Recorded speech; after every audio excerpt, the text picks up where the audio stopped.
I too big? Can never be too big, right? Oh. www. whereby.com/PineCreek. PineCreek used to run in my backyard when I was raised on a farm. That's why my channel's called PineCreek. For those of you who don't know, pin it. And I'm going to try to be meaner today. I've heard some comments. I'm too nice. I don't think I'm too nice. But if you want me to be meaner, I can try. Like, I can role play as a mean person. I can try to be Matt Dillahunty for the Atheist Inexperience. But I'll combine it with the real me, who's, you know, the Canadian polite nice guy, but peppered in with, "You're an idiot." I'm sure you're a nice person, Mr. Christian, but you're an idiot. How's that? I can pepper that in. Oh, we got a caller right away. I better mute it just in case it's a troll at first. Yeah, it was. PineCreek Community Fellowship. Yeah, Pine Points. Let's see here. Who was here first? Why do I not see any comments there? I know Moonshoes, you were here first, right? But why can't I get right to the top? It's because I pinned something that's in the way. But when I go here, I don't see anything. I'm going to say Moonshoes was here first, 1,000 Pine Points, Silver Lining second for 500, and Paul Richards, were you third? Yeah, I think you were for 250. But because I pinned it so soon, I can't quite get to the top, but I think that's close. Okay, Evan wants to try to get back in. Hey, Evan, how are you? Oh, he left already.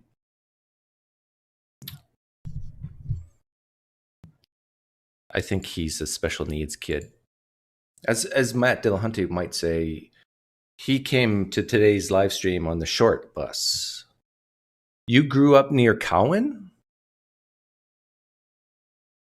No. There's probably more than one PineCreek in the world.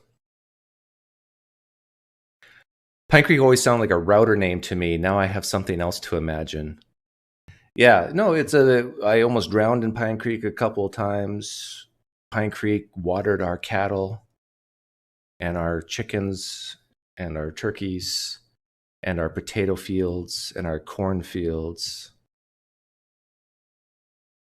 When I made the brilliant thing about having a name like PineCreek for a YouTube channel is you can do whatever you want after that. I could talk about best recipes for lasagna or something and still call it PineCreek. It doesn't make a difference.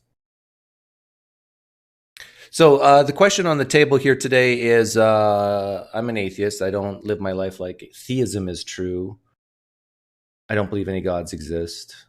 If you're a Christian or a Muslim or a Hindu or a Jew watching or anything else in between, what would be a great question to ask me to get me to doubt my atheism? And vice versa, if you're an atheist, what are good questions to ask theists to get them to doubt their theism? Yeah, maybe PineCreek should be a sparkly nice flavor. Yeah, PineCreek's in Manitoba. I know, is Nathan from Digital Gnosis still live streaming with Otangelo?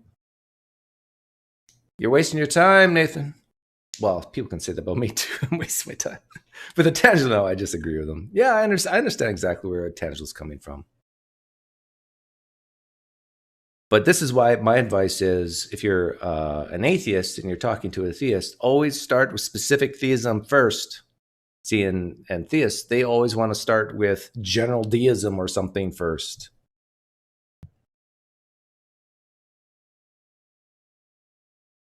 So you're teasing that? No, I don't have an amazing lasagna recipe. I actually don't like lasagna that much. Yeah, actually, Jeff makes a good point here. True story. I wasn't birthed from my mother. My parents found me in PineCreek in a straw, a weed woven basket.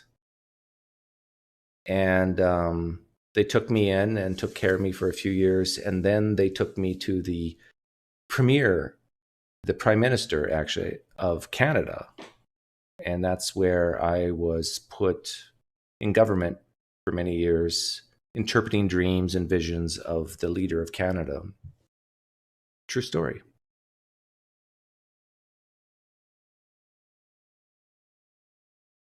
Two hours ago. So Nathan probably had 2 more hours to go with the potential. No, like I'm open to having theists come in. You just type whereby.com/PineCreek and you're in here. But no bloviating. You can't come in and just talk. Today would be bloviation free.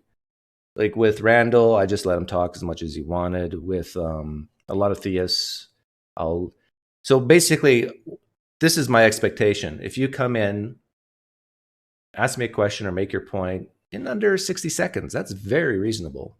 And if I ask you a question, like even if someone comes in here and asks me a loaded question that has a ton of assumptions or premises that I might not agree with, I probably could still answer it in under 60 seconds.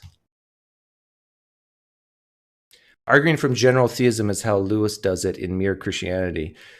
Yeah, C.S. Lewis, but a lot of Christians don't like C.S. Lewis for that reason. Okay, Chase, are you there? Okay, how are you doing? Do you want to show your face or no? Chase. Oh, he was here. He sounded like a non-troll, but then he left. But maybe, I think he just was trying to show his face and clicked on the wrong button. So he'll be back. Manitoba, another place we didn't want. Manitoba is it's a horrible province in terms of weather. So why is there something rather than nothing? That's I think is a question that a lot of Christians ask to make a atheist doubt. But a guy like me could just say, I don't know.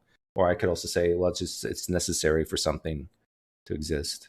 Because if there was nothing, then we wouldn't even ask the question, right?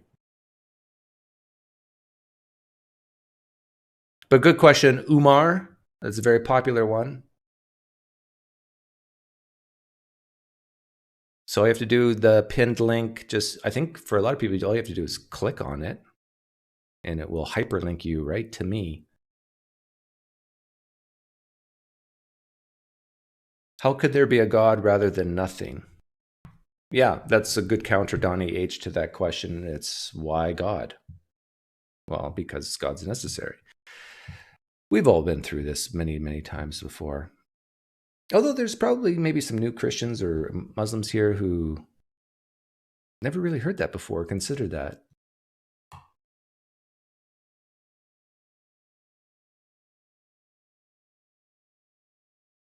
If salvation were not an offer through belief in Christ, would they still believe? I promise I won't spam that question again. So is this a question for me or for Christians? If salvations were not an offer through belief in Christ, if salvation were not an offer through belief in Christ, would they still believe? In other words, would they believe in Christianity or a God in general if they didn't get salvation from it? I think what your question's getting at is the carrots and sticks aspect of many religions. If you take the eternal life part out, would they still believe? PineCreek, because the something that cannot be nothing created us. Yeah, but that something could be purely matter, right?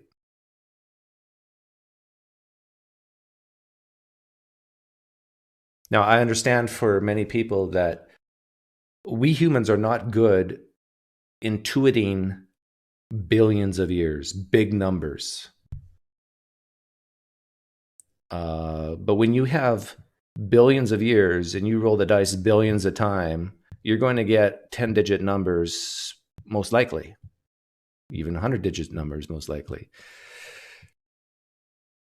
Actually, a billion is 3. How many zeros in a billion?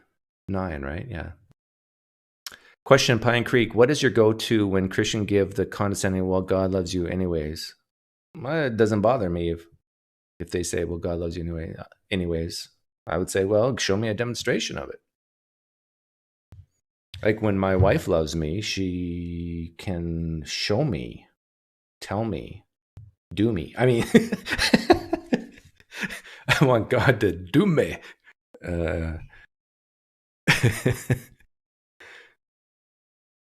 We are also not good at intuiting something from nothing. I agree with that, JG. But I don't believe that nothing exists or ever existed. How's the golf? Best round recently? I played a good round 3 rounds ago. The last round sucked.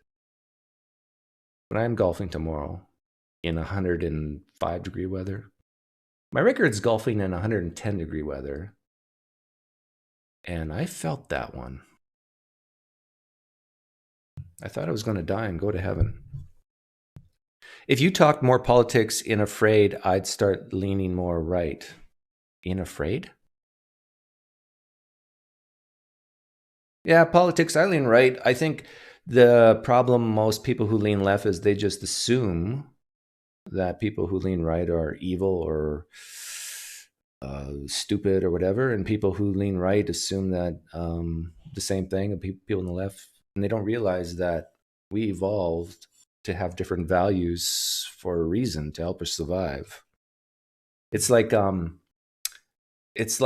two kids. Let's say one kid's a conservative, one kid is a liberal, and they're blowing up a balloon. And the conservative kid says, "Oh, look at that! How beautiful that balloon is! It's just the right size." And the liberal kid says, "No, I'm gonna blow it up more. If it's good now, it's going to be even better if it's bigger." And they keep blowing. And then the conservative goes, "No, stop. It's too dangerous. If you blow any more, it's going to burst." No, the balloon can handle it. We need to push the limits. This is basically how liberals and conservatives are. How to treat balloons. Martin, you there? Hi, how are you? Why are you showing all those screens? I want to see your face. I can't do it from this side. You understand? You're not trying to promote like a trading platform, are you? No. How are you? Everything great with you? Yeah, everything's great. Okay, glad, but I'm going to be a little meaner today. Is that all right? Yeah, sure. Okay. Kill me, man. Kill me. Go for it. Well, you came here. Would you have something to ask, say, yeah, I wanted to ask, like, if you realize that demons exist, would you realize that God exists? Yeah, I think so. But it depends how you define God and how you define demons. But I definitely what most people characterize as the supernatural. Yeah. Because I've seen some atheists that say no, they wouldn't realize that God exists, even if they realize that demons exist. Well, if you look at the root word demon, I think where it comes from in the Greek, or is it what language does it originate? Latin? I don't know. But anyhow, I think demon means deity. It comes from that same root. So really, demons are gods, right? Yeah, kind of. False gods, yeah. No, they really exist. You believe demons exist, right? I wish I was wrong about them. No, don't tell me about this. We talked about this, but do you believe that demons exist? Yes or no? Yes, I believe they exist. And do you believe they're lesser gods? Yes or no? I think they act like false gods. They are false gods. How can they be false gods if you believe they're real? Let's say demons are actually real and they exist. There's nothing false about them. They're real, right? In terms of their existence. Yeah, but they're real. Yeah. But I'm saying they act like they are the true God, but they're not the true God. Okay, but who cares about the true God or false God? They are gods, but they're not as powerful as the God you believe in, Yahweh. Yeah, just like we become a god in the worlds we create. No, that's not the same, because these guys have power. You believe demons have power, right?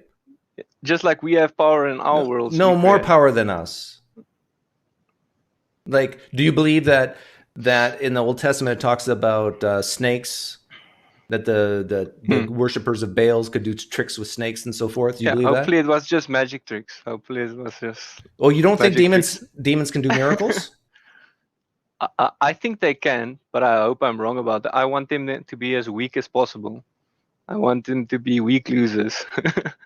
Well, if So I would love for an atheist to explain away the evidence I have for demons because I want them to be as weak as possible. well before we get to that, you do believe demons exist, yes, and you do believe that they're called 'Cause- gods. Yeah, false gods. But So- yeah, God's so- in the Bible. So, how many gods do you believe in? Only the one true God. Sorry, The rest are all false gods. that was a clumsy question. That was how many gods do you believe exist? One or more than one? But you believe But if there's demons. But you believe demons exist and Satan exists. Yes. Yeah. But If there is and they're if gods there is no God, with a small g. yeah, they're small. There's a difference. Okay, so now if we're counting gods with small g's or a god with a big G, both, just the whole category of supernatural beings, entities, how many gods do you believe in? One or more than one? Then it's probably unlimited because we also then count as a god because Right. we have lots of power over animals and everything. We are like a god over them. So, but if we define gods as demons as being an example of a god, lower G, and if I ask the question, how many gods do you believe in? It's more than one. Yes? That you Small believe Gs, exists. Yeah. Okay. Yeah. So if we define polytheism as the belief that more than one God exists, you're a polytheist under that definition, yes? Yeah. Hey, I got a According straight to answer. that weird definition, yes. That's not a weird definition. That's that's a very common definition of shit. polytheism, the belief of that more than one God exists. Now, a lot of Christians will say, no, it has to do with creator God and worship and all that sort of thing. But if we're just talking about believing that gods exist, if that's the definition of polytheism, then I would think all Christians are polytheists. I asked this question of Michael Heiser, and he tried to tiptoe around it. He basically didn't answer it. But basically, if that's the definition, I didn't tiptoe so much, or did I? Did I tiptoe a lot? But anyhow, what's your evidence? You wanted to show me evidence for demons. Yeah, I can give you a video, but I have lots of evidence. I watched that video already. It didn't persuade me. Which one? Which one did you watch? I don't know. There was a whole bunch of different people being interviewed, and one of them was a celebrity. What was her name? Was it a woman? Yeah, it was a woman, I think. Is that the one you're talking about? A woman? I'm not sure what you're talking about. Okay, well, give me the link. We can laugh at it. I mean, we can look at it together. Okay. Yeah, laugh at it together, man. I'm not going to play too much of it, but don't play too much. Stick it into this chat here in this. Okay, platform. where should I? Okay, the bottom that says chat. Yeah. Okay. Perfect Dawah, I don't want to talk to you today. Sorry. he's trying to get in here, but he really badly wants to talk to you. I really don't want to talk to you either, but I'll Okay, I sent it to you. Did you get it? Okay, I got it. Hang on. I don't want to bother you, so I try and come in. And Jim Browning. Oh, this is he's a charismatic. Isn't he like one of those charismatic types? Jim Browning is a guy that works against scams. He's I made it for him. He has like 2 million subscribers. Oh yeah. See, look, I did. This is proof I watched it. Remember, I said a female celebrity. Here she is. What's her name again? Okay. I don't know. She's married to the quarterback football player. Is it Aaron Rodgers? She's married to, and you watched the whole thing? Or no, of course not. Why would I waste my time watching the whole thing? So didn't you say there's any evidence in there? Because I wouldn't believe an atheist looking through that and saying there's no evidence. You really think an atheist like me would watch this whole thing and say, "Oh yeah, demons exist"? Really? No. I would just want you to watch it and tell me there's no evidence for demons. Absolutely nothing. Well, if you can watch that video and tell me there's nothing, then I would be super surprised. Well, even that psychologist. Even psychologists, what? There's a psychologist even talking in there, and there's a that one guy is a psychologist who you were just hovering over him. He's a psychologist. Never. I was going to say something bad. There's a psychologist. That guy is a psychologist. This guy in the black and white? Yeah, he's a psychologist. I can't take anybody seriously if they're in black and white. This guy here, you want me to listen to? Yeah. Okay. Yeah, he's a psychologist. Okay, be quiet. Let me listen to him. I was in my bedroom with my wife at about 3 a.m. And we had 2 cats. And these 2 cats just went completely berserk in a way that we had never seen. I know you can't hear this, Martin, right? You can't hear it, right? Did you leave? No. I'm yeah. You can't hear it, but you've seen this before. He's talking about the 2 cats going berserk. Okay, so I'm intrigued. Before, and we were mystified. And the next day, the priest introduced me to Julia. And the first words out of Julia's mouth were, "Well, Doc, how did you like those cats last night?" Now, who's Julia? I've never met the woman before. And once I was on the telephone... She's a Satanist. She was involved in Satanism and stuff. And okay, so they have 2 cats, and then some Satanist said, "What did you think about the cats last night?" Or yeah, it seems like I want to still make a video on 3 a.m. phenomenon. I have experienced it. I don't know if I told you already, but there's like freaky stuff that happens at 3 a.m. It happened to me. My whole family woke up at 3 a.m. 3 nights in a row, and I've seen many people happening the same. Just like this cat stuff that happened to him. Okay, but he was involved with lots of Satan. Martin, focus. Weird stuff happens all the time. Yes. Yeah. Coincidences happen all the time. Hopefully yes? It's just coincidences. Hopefully. So how did you figure out it was just weird coincidence or a demon did it? I'm trying to figure that out, and it looks like it's a demon because I did tests on people. I want to do more tests, but I did tests on people. I wanted to see if it's just their brain. So I showed them the same video I watched. And with some of them, it happened. They didn't even watch it, or they watched just some of it. And the one guy, like I said, he was in India, and he watched it, and a vase fell, and a light went on at 3 a.m., and it scared the hell out of him.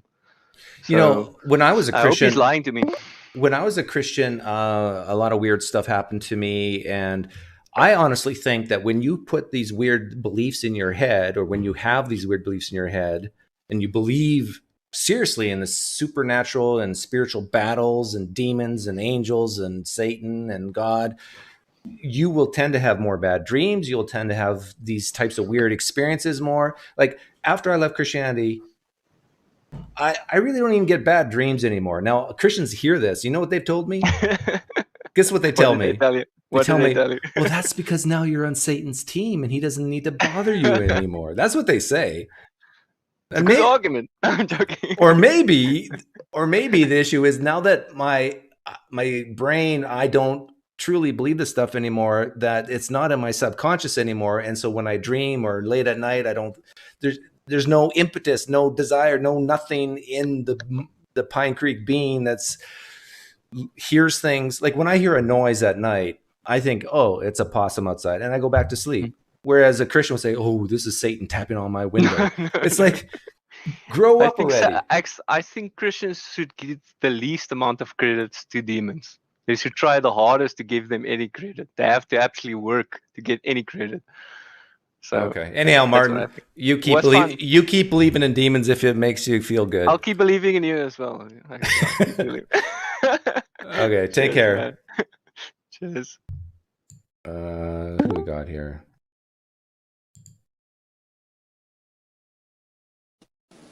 Who's this? Hello. Hi. Alex. Hi, Alex.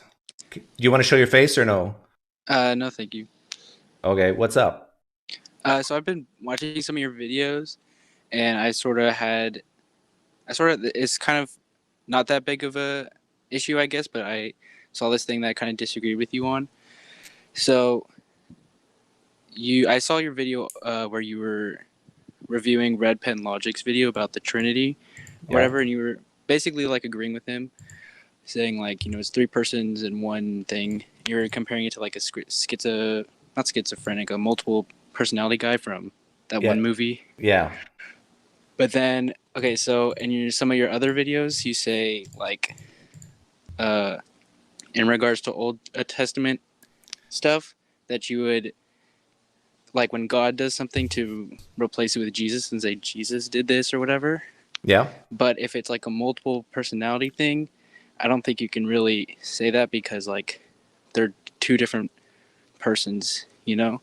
I think at the most you could say like, because they both are supposed to be omnibenevolent and omnipotent and all that stuff. So I think at the most you could say like God did this and Jesus was like okay with it or whatever. No, Jesus in multiple personality disorder, those personalities exist at the same time, but they just don't show themselves at the same time. But they are coexisting within one being, and that describes God, the Trinity. We have three persons coexisting at the same time in one being, and that's what multiple personality disorder is.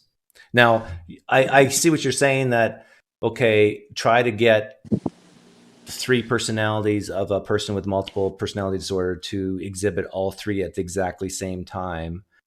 You probably couldn't, because you still got a human being trying to talk. Now they could say like 5 seconds of one person, 5 seconds of another person, 5 seconds of another person, like all in a row. And if you watch that movie, what's the name of that movie? Split? That's something.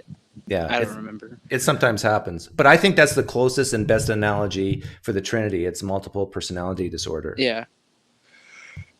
Yeah. I don't know. It's just like I don't know. I mean, yeah, I guess I agree. Okay, so so you disagreed with me, but now you agree with me? Yeah. Changed my mind. Okay. Well, praise the Lord. Hallelujah. People can change their minds. Was there anything else you want to talk about? Not really, no. You sound young. How old are you, may I ask? I'm 18. I just turned 18 like last month. Okay. You're legal here on the PineCreek channel. Like there should be a little disclaimer. You have to be 18 or over to. Okay. Well, thanks, Alex, for hopping on. Welcome. Bye. Bye.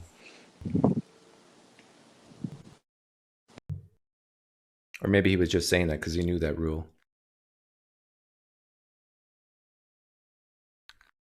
I don't even know if Alex was a Christian or not. I didn't ask him. Okay, the room is free. It's open. But Perfect Dawah, I don't want to talk to you today. Sorry. That doesn't mean I don't like you.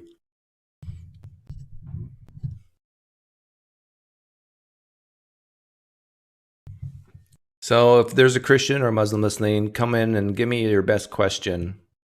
Or what do you think, maybe not even for me, but what's a good question to ask people who don't believe, to get them to doubt their disbelief? Or if you're an atheist, you can come in and tell me, what do you think is the best lead-off question to ask theists? Why is the drinking age in the United States only 18? I mean 21. And in Canada, it's 18. You can drive a car at age 16, but you can't drink alcohol till 21. You need to talk to me for just 1 minute, please. Okay, tell me what it's about in the live stream chat, Perfect Dawah, and I'll see if I'm interested. YouTube rating system, PC for PineCreek. There you go. Tell me what it's about, Perfect Dawah. So if you want to come in and it says the room is full, just keep trying, or let me know in the live stream chat. You said that 3 times, Perfect Dawah, but I want to know what you want to talk to me about first. UK is 18. Yeah, Canada's 18. You can drink at age 18. My daughter just turned 18 and she goes, really? And to rent a car, you have to be 25 in the US. Right? I think that's true. That I understand. If you're under the age of 25, you don't know how to drive a car. I don't care who you are. You haven't put in enough miles. It's just like flying. You know, you got to have a certain amount of hours in the cockpit. No. Like my son wants to go out with a lot of his friends, and I basically say, who's driving? If you are going in a vehicle with a bunch of other teenagers, no, you cannot do that. Especially no left turns at night. If you want to stay out of traffic accidents, don't drive after the sun goes down, and don't make left turns in cities. You just increased your probabilities of not getting an accident by 80%. I think that's true. If you look at in stats on traffic accidents. The age is 21, so that young hot guys can't get in the bar. That's giving old codgers like PineCreek a chance with the ladies. Oh, tell you, I don't need a chance. But I'm a married man. I don't need a chance. Aren't there professional race car drivers less than that? Maybe, but you know, there's always an exception to the rule. I was driving heavy farm machinery equipment at the age of 13. I got pulled over by the cops when I was 13. I wanted to know why you talk to people in more than 1 hour, but to me, just a few minutes. Okay, this is the mean PineCreek. I'll give you a straight answer. Come on in, Perfect Dawah. I'll tell you exactly why. I'll help you become a better you. Oh, that was quick. At the age of 13, I got pulled over. Okay, you got to mute yourself. And not mute yourself. Mute the YouTube tab you got open. Hello. Okay, so now your question is, why do I talk to some people for an hour? Yes. And you've only short.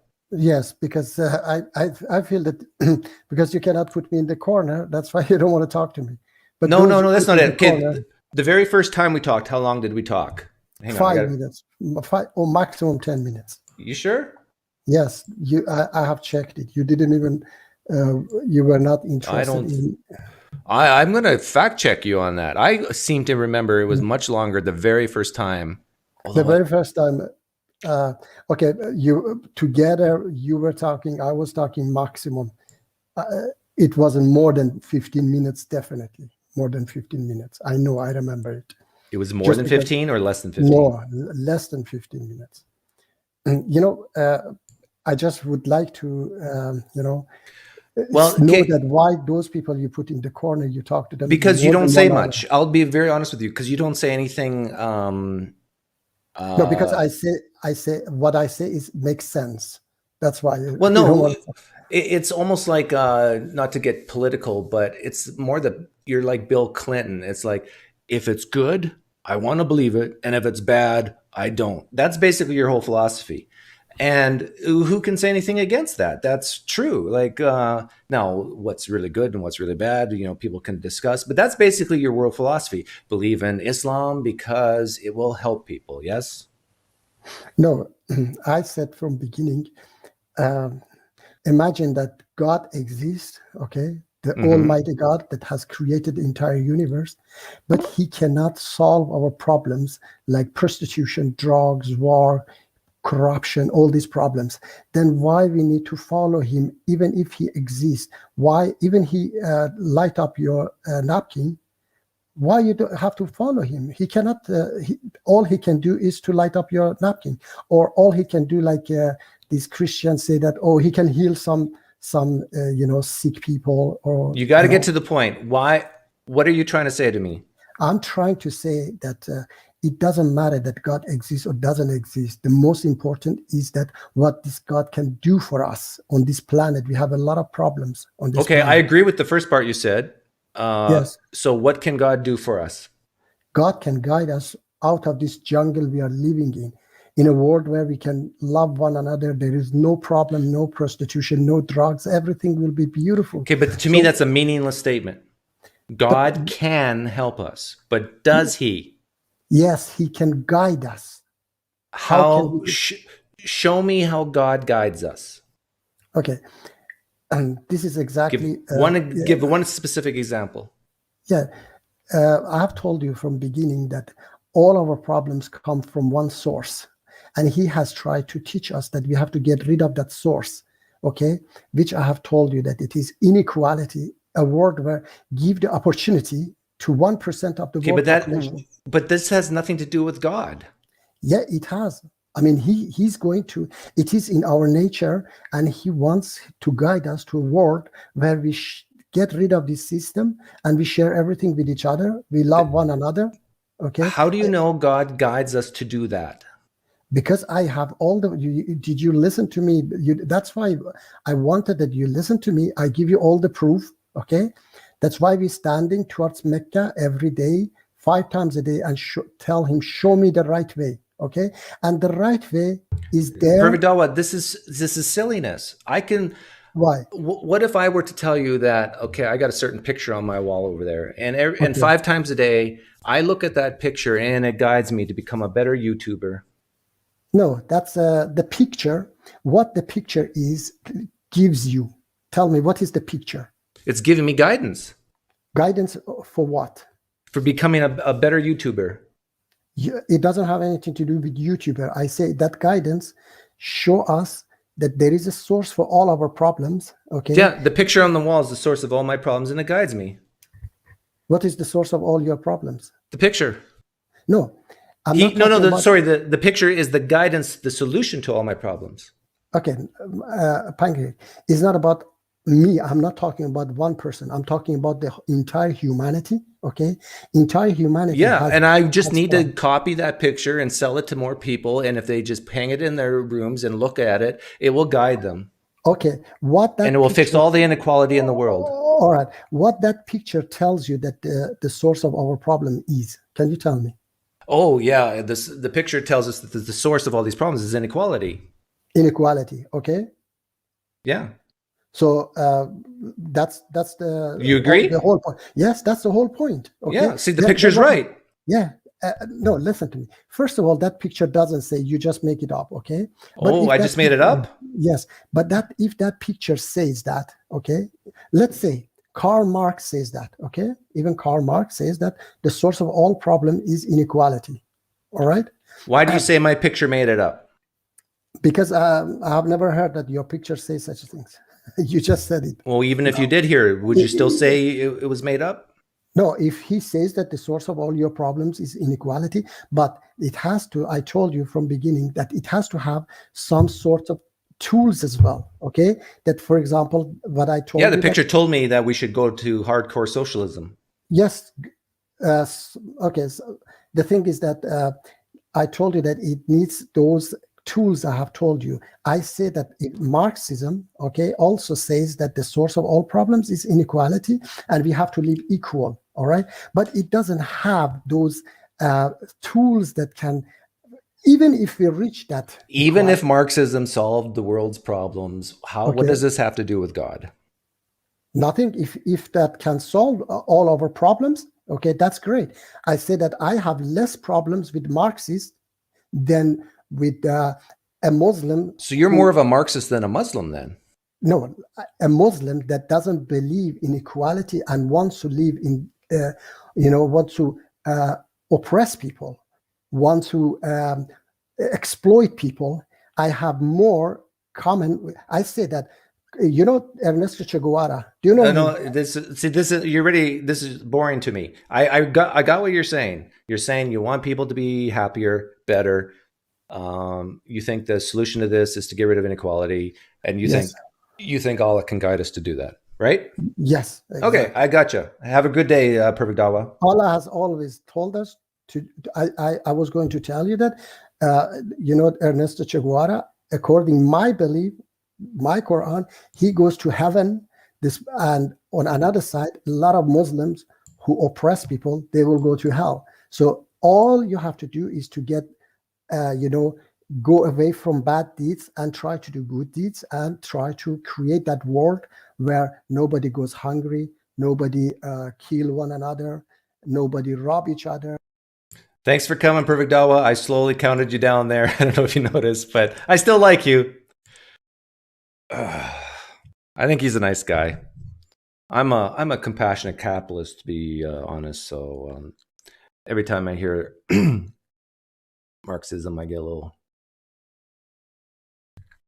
my throat tightens up.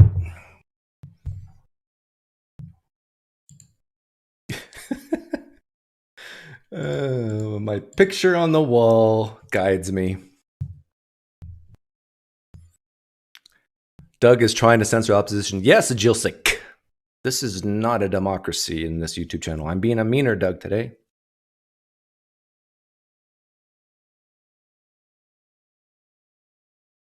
This is a dictatorship in here right now. Paul, I love that name, Paul. Let's let Paul in. I wonder if it's Apologia. Hey, Paul, can you hear me? Okay, I can hear you too. I can see you. How are you doing today? Yes, good. Been out in the sunshine. Sunny here in the UK. Ah, you're in the UK. I noticed the accent. Do you hear an accent in me? Yes. You do? What would you describe it as? Well, I think you said you're Canadian. Yeah, I've heard that before. Yeah, but I've been living in the US for 20 years now, so maybe the Canadian's out of me. What would you like to ask or say to me? And tell me about yourself. So, I'm an atheist, grew up Christian. I was one of those in the church that was prophesized as a part of to be great, a leader and all that type of thing. So, yes, much disappointment when that kind of. Who prophesied over you? So several members of the church. My grandmothers were very proud. Pentecostal? Big, meaningful. Yes. Yeah. So it was very normalized for me, speaking in tongues and that type of thing. That was all normal. And when I went to university and got involved in the Christian unions and got involved in a lot of different churches, I realized how very un-British actually my kind of churchy upbringing was. So what got you out? So I've had quite a few conversations with friends and stuff recently, so I've been doing quite a bit of reflecting on it, and I just kind of dissolved. It just suddenly wasn't really needed anymore to explain anything, and wasn't really getting the benefit from it. So it just suddenly you didn't wasn't need guidance there anymore. You didn't for the inequality in the world. No, it was completely internal. I didn't have anyone that was particularly, and someone I knew that was kind of a out atheist or no kind of role model. Like my peer group and my immediate family were all Christian, and it just suddenly wasn't there anymore. So how many hours a night do you cry yourself to sleep now that you're an atheist? I think that's something that people really struggle to kind of get their head around. For university, I was very, very into like the Christian Union and the kind of evangelical movement and things. So I've got a lot of really close, valued friends from that kind of time and that world. And just kind of recently, so it's kind of immediately after kind of uni when things kind of.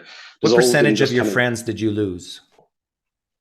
So it was more kind of lost contact with them with moving and kind of the normal university thing where everyone disappears over the country and that type of thing. So it was kind of quite normal to just kind of get on with new life and that type of thing without having to, come out to people. I could just kind of, was just different.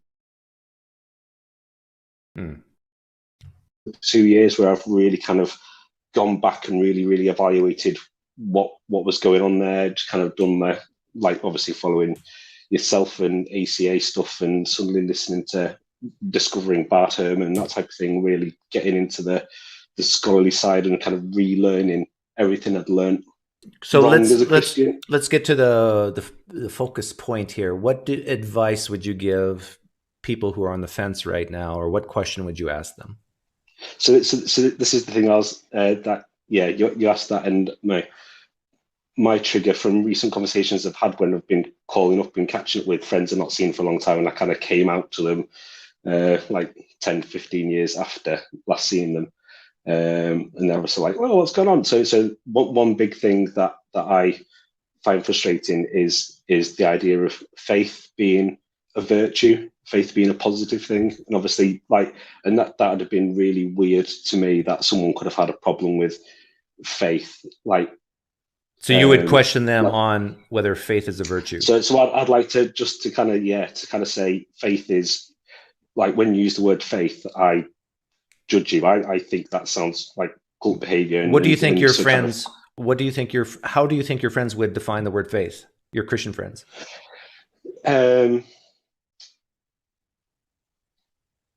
They definitely would like to use the kind of reasonable faith, intelligent faith thing, because they've obviously that awareness there that it sounds to someone not Christian too loosey-goosey, too non-specific. So I think there's that kind of insecurity coming across where it's like, but it's reasonable faith, but it's intelligent faith. And I'm like, there's no such thing. That's an oxymoron. You're either conflating it with trust or you're conflating it with hope. So if you want to use the word faith, it's got to be Ephesians 11. It's got to be the excuse when you've not got a good reason to believe something. So I think that's the Matt Dillahunty line, isn't it? Where I've used that in discussions, and that's really helped kind of, I think, understand where my problem with ideas faith is. Hope is great. Trust is great as long as it's proportional, that type of thing. Faith is just a straight problem. It's just so. I think like in thinking, like I was talking back to the past me, that would have really rung quite powerful, just because it was just such a virtue in the community. You know, it's such a powerful, positive thing. It's like, you know, you get praised for having faith, for believing something really profoundly, even with no evidence. That's all good. That's all. Okay, I got a couple other people. I got a couple other people want to come on, but yeah, great point. This whole idea of that you got reasons to believe, and then you got this gap between those reasons and actually living your life like it's true, and that's what's called faith. And a lot of Christians don't admit that. Some do. But yeah, good point. Nice to meet you, Paul. All the best to you. Yeah, thank you. Yeah, brilliant.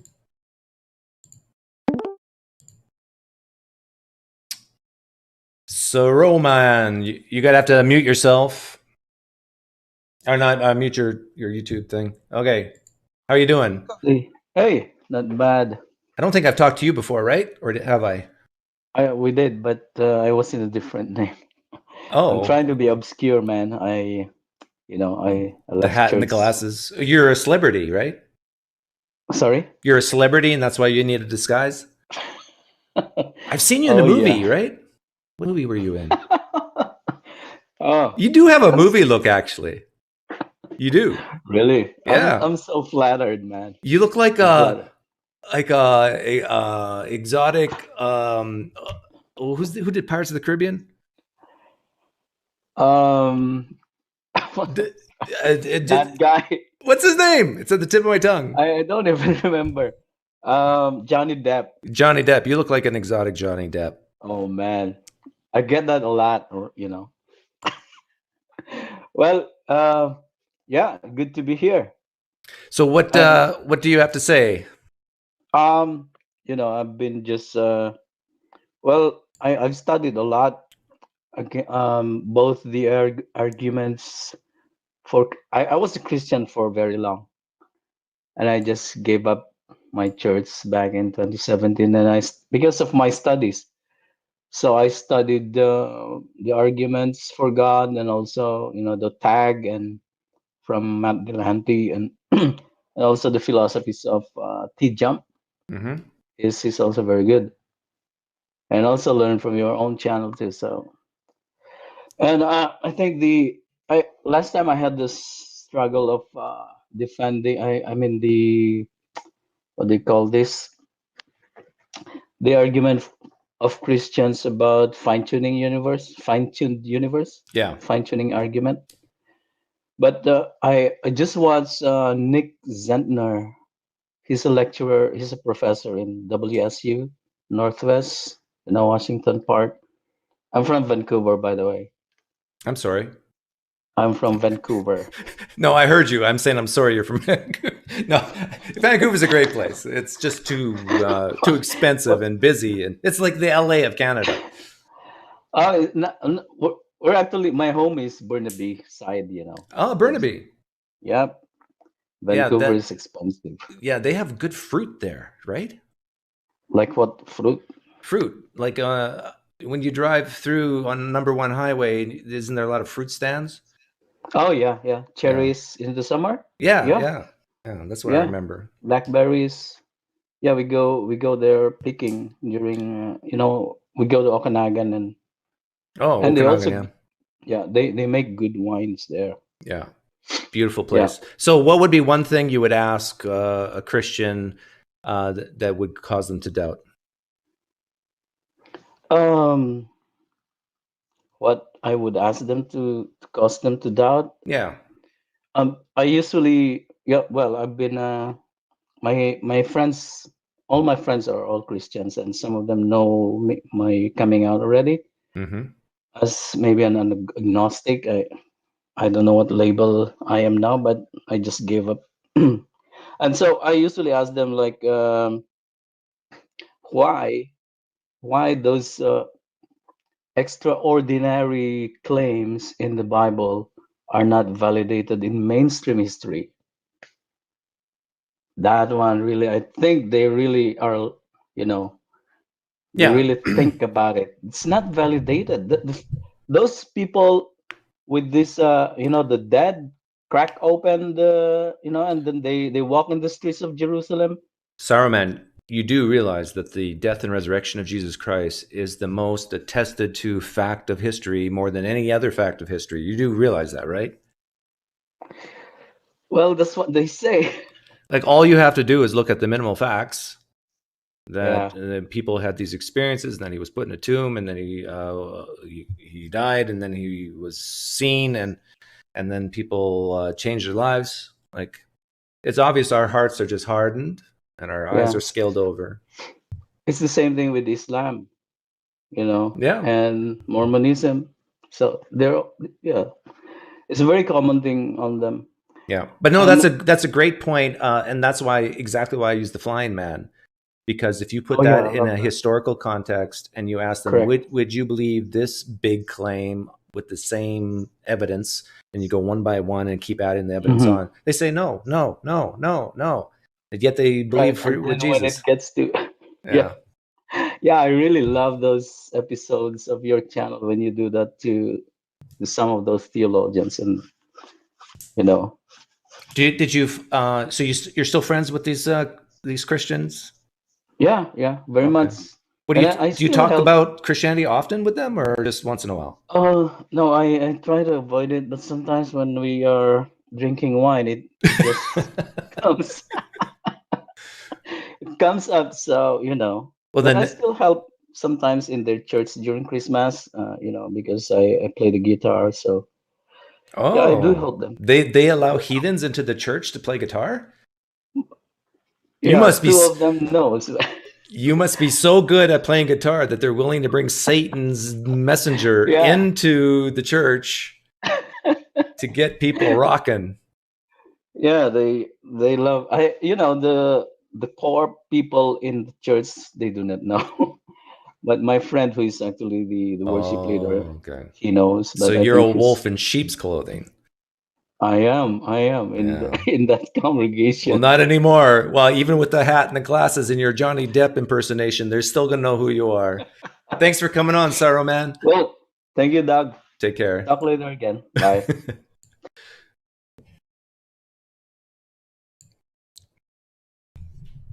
It's hard to be mean with Saruman.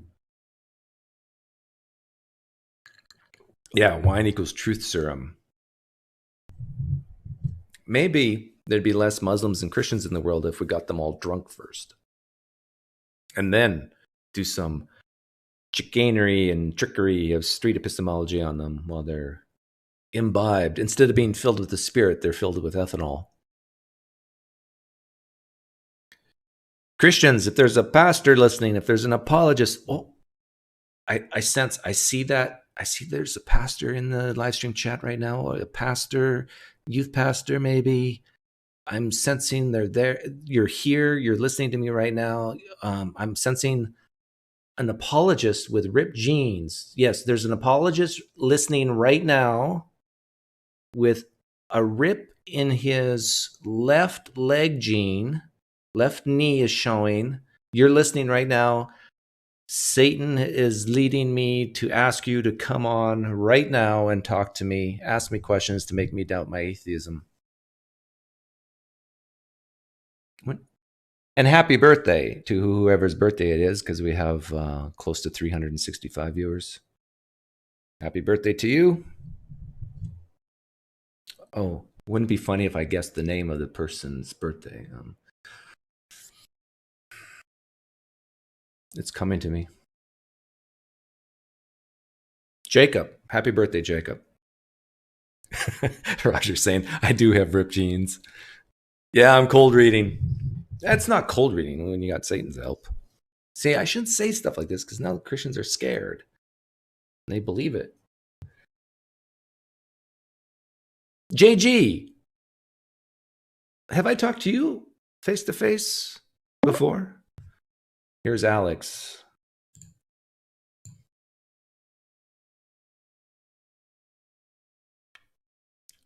Hi, Alex. Yes. Have I talked to you before?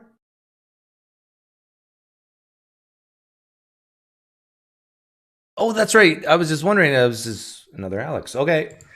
Okay, so I don't know if you remember. Well, okay, so I emailed you like maybe 2-3 months ago, a while back, about like I was the guy. This is like second deconversion or whatever. Second, you've converted, deconverted, and converted and deconverted? No, I was born into it, so the first step. Oh, the first one doesn't count. Yeah. Okay. But I emailed you, and it's like I deconverted, and then I told my parents about it, and they had me meet this like apologist guy, and then he was like, "Oh, I see. Here's all this evidence." I think I remember that email. Yeah. Yeah. Basically, I don't know. It's really like I've been kind of just having anxiety about all this for like the past ever since I met the apologist guy or talked to him. An apologist gave me anxieties? Yeah. Uh-oh. Basically. Because I don't really know. I don't really. It's like. What did the apologist say to give you anxieties? Well, it was just making me doubt if I was correct or not, I guess. But it sort of is more than that, I guess, because like so he told me I've basically have intellectually, like week one I've been an atheist. Like just I don't agree with 90% of what apologists say. Okay. Right? But the anxiety part comes in when it's like, okay, well, what if this is just like your life was better like when you were an atheist or whatever the first time, right? I was more happy and stuff. And it was like, what if it's just you being biased and you can't see like what they're saying to be true or whatever, or what? Okay, it's just like my emotional side is like interfering with my intellectual side, and it's like, what's the worst that you could happen about being wrong about Christianity? You go to hell. So this is the real issue, right? Is this the real issue or not? About what's causing you anxieties? That's something I've been trying to figure out. It's like I do know though. I think it's mostly confidence about my conclusions. Okay, but let's say you and I are both 100% wrong, and that Jesus did rise from the dead, or there is. We're talking about Christianity, right? So who cares if we're wrong? What's at stake? It's just hell, right? It's not, or not heaven. Yeah. There's nothing real. It's not like you and I are going to rob banks or kill people because we're atheists. So that's not an issue. Even Christians admit this. So really, the issue is afterlife. So if you're fearing hell, here's some tactics you can use on yourself. Ask yourself, why in the heck didn't Yahweh warn people about eternal conscious torment in Genesis, in Exodus, in Leviticus, in Numbers, in Deuteronomy? It didn't. Yeah. See, here's the thing. Like, okay, so these are like the same questions you emailed me back in response, and so I did. The issue is like I agree with you there. Like my intellectual. The only view I can defend on this would be to say it's because either like hell isn't real or Jesus, like the Bible. The only position I can defend here is the atheist position. Okay. I can't defend a Christian position here, but that's the one that's like something in me is going like, okay, but like God is looking at you right now and is going like, dude, come on, you're supposed to be with me, like, or I'll send you. I don't know. it's just like, I think for me, the biggest thing that's keeping me in Christianity would be this like testimony Holy Spirit thing, where it's like I can't really disprove it, but it's like, okay, but what if God, like I hear, all these apologists. Alex, can you disprove that I have a fire-breathing dragon that's 40 feet long in my garage right now? No, yeah, I understand that it's unfalsifiable. It's not something I can. So then why worry about disprove, it? But like,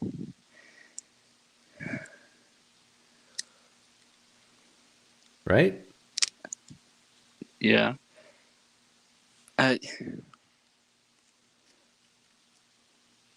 I'm trying to figure out why there's any negative emotion or anxiety in you at all.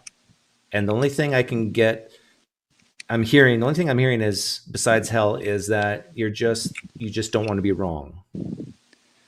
Yeah, it's like I don't know. My intellectual side is like completely. I don't know. It's like my emotions just don't match at all with what my intellectual side is telling me.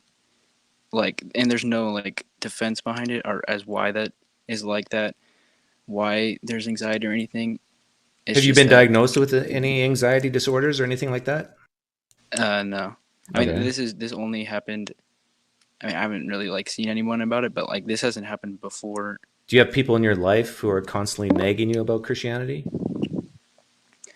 I still live with my parents who are like Southern Baptist, really evangelist type This people. is the source of your anxiety right there. But I mean, that didn't, I don't know, because it's like that didn't hurt me, that didn't stop me the first time, right? Like the first time was all just, it was all just like straight to business. Like I didn't let emotions come in at all. Do your parents know you don't believe? Yeah. I haven't told them about as this anxiety or anything. Like as far as they know, I'm still like 100% into atheist or whatever. And so what do they say to you when you look them in the eyes and say, I don't believe that Jesus Christ rose from the dead? What do they say? They just try to give me all the evidence. How can you, if you look at a tree, it's so complicated. There has to be a God behind it. And I'm just like, no, there doesn't. And if there does, like, doesn't really mean anything. It doesn't really get you anywhere as far as Christianity goes. Okay. So I'm still at a loss what's causing these anxieties in you, or these worries, or what emotions you're talking about. Are you sad? No, it's like anxiety, fear. Fear. No sadness. And so anxiety, fear. What do you fear? It has to be hell, yes or no? Is there anything other than hell that you fear about being wrong?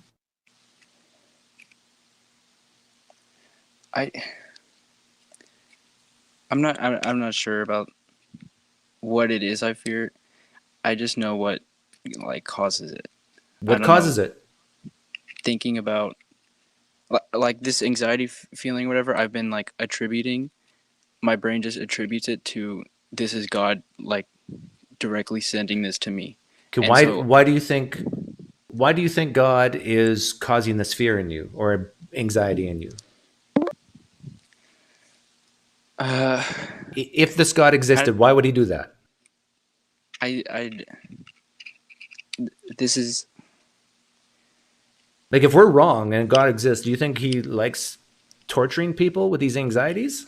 I think it's just the lack of being. I think it's just the lack of being sure. Because like right now I'm going. That's not what the Bible like. There's no way that God is. Alex, listen to me closely. Like, we could all be dead tomorrow. You need to accept that. Mm-hmm. That's the worst case scenario, right?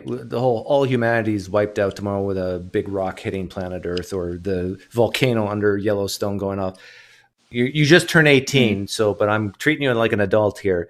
You have to come to terms with your mortality and make every day the best day you can, and stop fearing this stuff. Stop fearing that God, there's some being out there who could put you in a really bad place.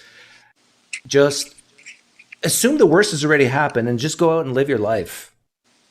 Now, if evidence presents itself to you, like if your mom and dad can light up a soaked napkin in the name of Jesus, that you're not trying to trick yourself, then come back to me and we'll talk.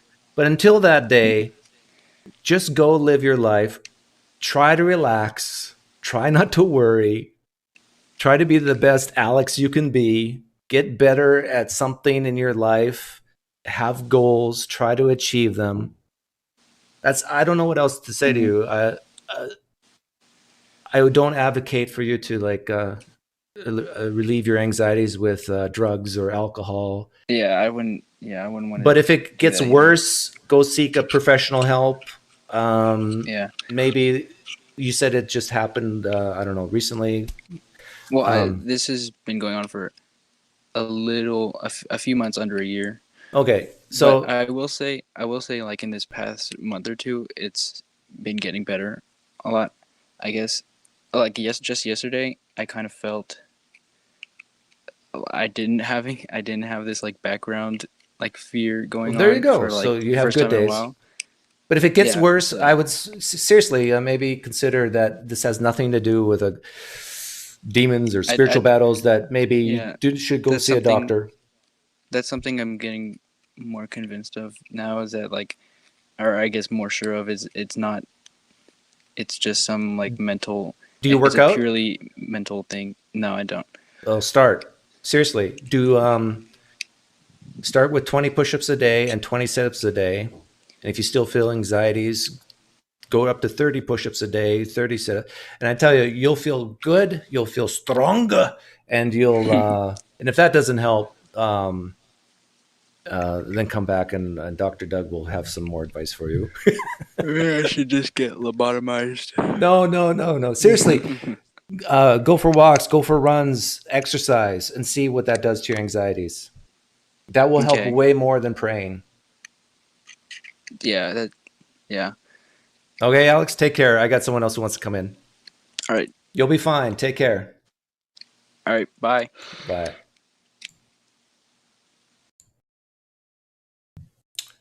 Let's see here. AT, can you hear me? I'm doing well. Do you want to show your face? Personal. What's up? Would you have a question for me? Yeah, I have some questions for you. Basically, what I personally believe that you left Christianity, since I read that on your About, right? Is that correct? That I left Christianity? Yes. So, like, what made you leave Christianity? I believe, was it an Epicurean paradox or the logical problem of Trinity, or is that something to do with the problem of evil? Oh, you're giving me some options on a buffet to choose from, or can I choose something else? It was basically, I started putting myself in the perspective of other people who doubt or don't believe the beliefs I had as a Christian. I started really investigating why don't they believe. I started investigating the evidence and asking myself the question, what's more likely?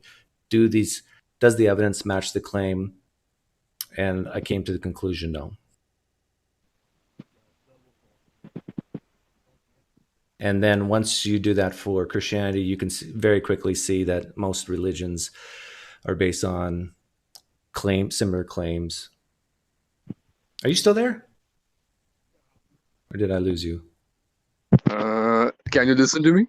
Yeah, I can hear you. Did you hear? Did you hear what I said?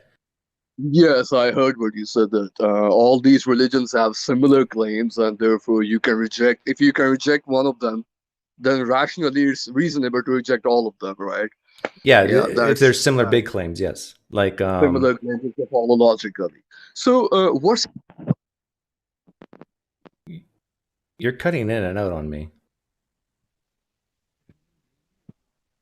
I just heard what's. I'll give you one more chance, but the connection's not good. Okay, can you hear me? Yes. Ask your question in 10 seconds or less before you cut out again. Okay. So what's your best argument against the existence of God? Okay, my best argument against there are no good arguments for atheism, none. So I don't say that there is definitely no God or gods existing. But when I look at the evidence for theism, I'm not convinced of any of them, and I think they're all terrible. So, but there's no good evidence for no God. It's just there's just a lack of good evidence for God. Does that make sense? Yeah, that probably makes sense. Okay, so I'll ask the second question. I'll simply leave ahead.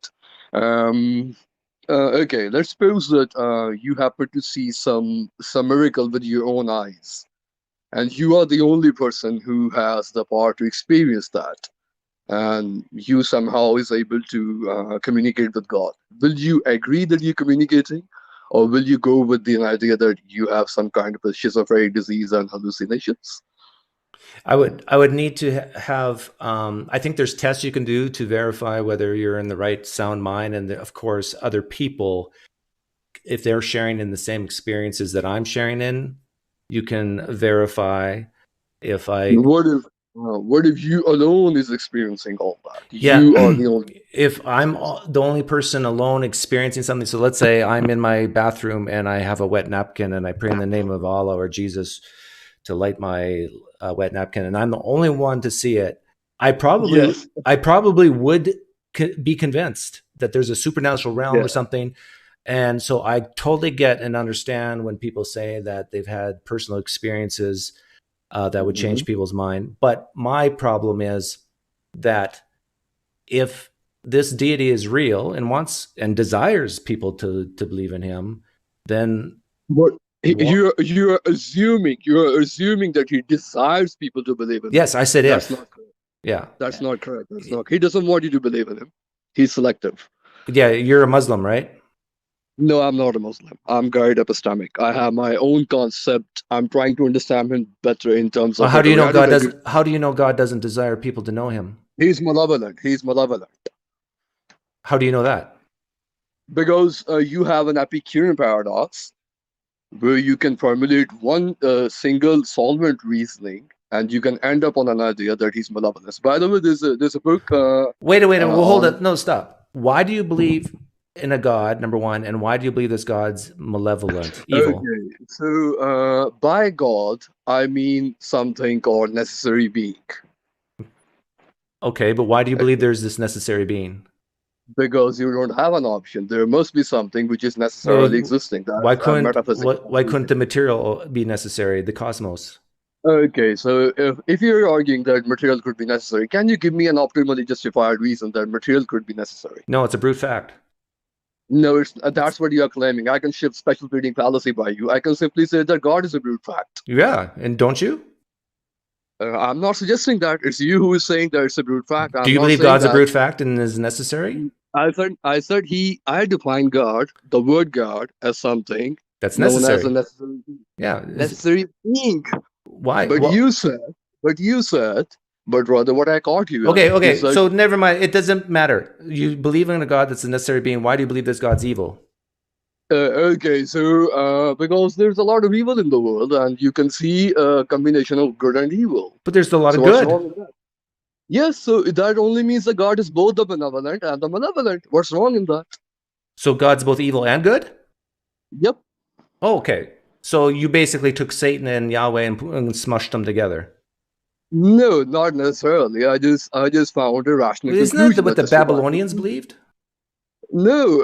Okay, so what are you other doing? That if someone believes that, and therefore if the other peoples are not believing, that therefore the belief is false. This is clearly a kind of a non sequitur fallacy you're committing. Do you have a degree in anything?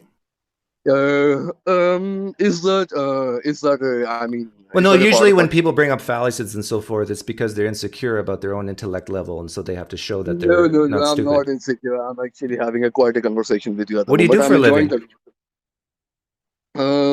That's not a okay. So to be very honest, I'm trying to pursue a legal philosophy. Yeah, in Australia at Monash University. So, but which university? Monash University. Monash? Yep, Monash. MONASH. Where's that? What country? It's in Australia, Melbourne. Okay, so you're trying to get a philosophy degree. Yes, I'm trying to get. I'm working on it. But anyways, undergraduate or graduate? I'm a graduate. You already have a degree then? Yeah, I basically I'm kind of a master's as well, or already hold a degree in international relations. But since that's not a part of a discussion. No, this is fascinating to me because you have a degree in international relations, and now you're trying to get a graduate degree in philosophy. Yeah, a master's degree in philosophy. What caused you to have this interest? Okay, so basically, it's a long journey. We can have a personal discussion. No, just tell me the short version, like in 20 seconds. Why are you interested in this? Okay, so there is something called the word truth, and I believe that you should try to seek it one way or the other. Life is like a kind of a nihilistic if you don't seek it. I found it justified on my personal basis and personal evidential experiences. Therefore, if you're not seeking, if you're not learning, if you're not gaining anything towards realistic rationalism. No, but I'm asking why you can do that without getting a philosophy degree. I'm asking why you're getting a philosophy degree. Okay, so I have all these heterodoxical views, which I believe should be made to come into public and academic market. Oh, I see. You think you got a contribution to society here? Yeah, definitely.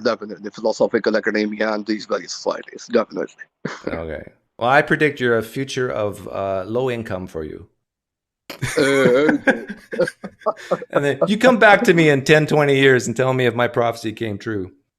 No, because I already belong to a family who is quite stable. Like, it's never. So anyway, are you a trust fund kid? No. Do you got $10 million just sitting for you, waiting to be spent? These are a lot of personal questions. I tell you, it's easy to philosophize when you got 10 million in the bank. No, that's not 10 million. Maybe it's about $3 million or maybe 4 million. Okay. Anyways, I tell you, you take that money away, and you'll want to become a plumber instead. Something that's useful for society. not this flag waving fallacies and Epicureanism and malevolent deities. You don't need it. Just go live your life. You don't need anything. The question you're raising is that you need something. That's what you're suggesting. What I'm suggesting that if I go with your reasoning, then we don't need anything at all. That's what the consequentialistic. What do you mean? You need food. But you don't need. Why you need food? Well, you need to live if you want to live. I mean, why you want to live? Why you want to live? Why? Why? Oh, because I personally want to see my kids get married and have a family. Dude, that's it. That's your personal epistemology. That's a kind of your street epistemology. That's the one that counts for me. That accounts for you. Similarly, the other people can say that there are various epistemologies which accounts for them too. Yeah, so it's just the same. But I think we share the same thing. I think most people want to live. Most people, but there's people. There are a lot of people who committed suicide, and there are a lot of philosophers. Yeah, I understand. Yeah, then they commit suicide because there's an evil God out there. But he's not all evil. He's what percentage of evil is he, and what percentage is good is he? Okay, so 50-50? What you have just done is that you have gutted God into some kind of a quantificationary logic. Oh, can't do that. And I believe that, okay, I'll give you the reason why. I believe that you can mash the two properties together, the malevolent and the benevolent, and you can call this God a kind of a wise God who harms when needed, and who does good when needed. What percentage of time does he harm, and what percentage of time does he do good? That's okay. So there are two basic questions which you have just skipped, and you have gone. So your choices are to say something like 60% of the time he does harm and 40% does good. Instead of saying, well, the question you've now asked, if you want people to actually listen to you, then you gotta. I think you should stop talking like a politician or a philosopher and just say, I don't know, or give me some numbers. Okay, so what you're other referring is that See, now you're doing it to have again. a What percentage quantificationary of the logic, time right? do you believe this God that you No, believe no, in okay, does okay, harm? okay, okay. Let me just Over paraphrase your 50%? question. Let Under. me make it easier. Let me make it easier. Am I allowed to speak? I don't know. We'll see. Okay, okay.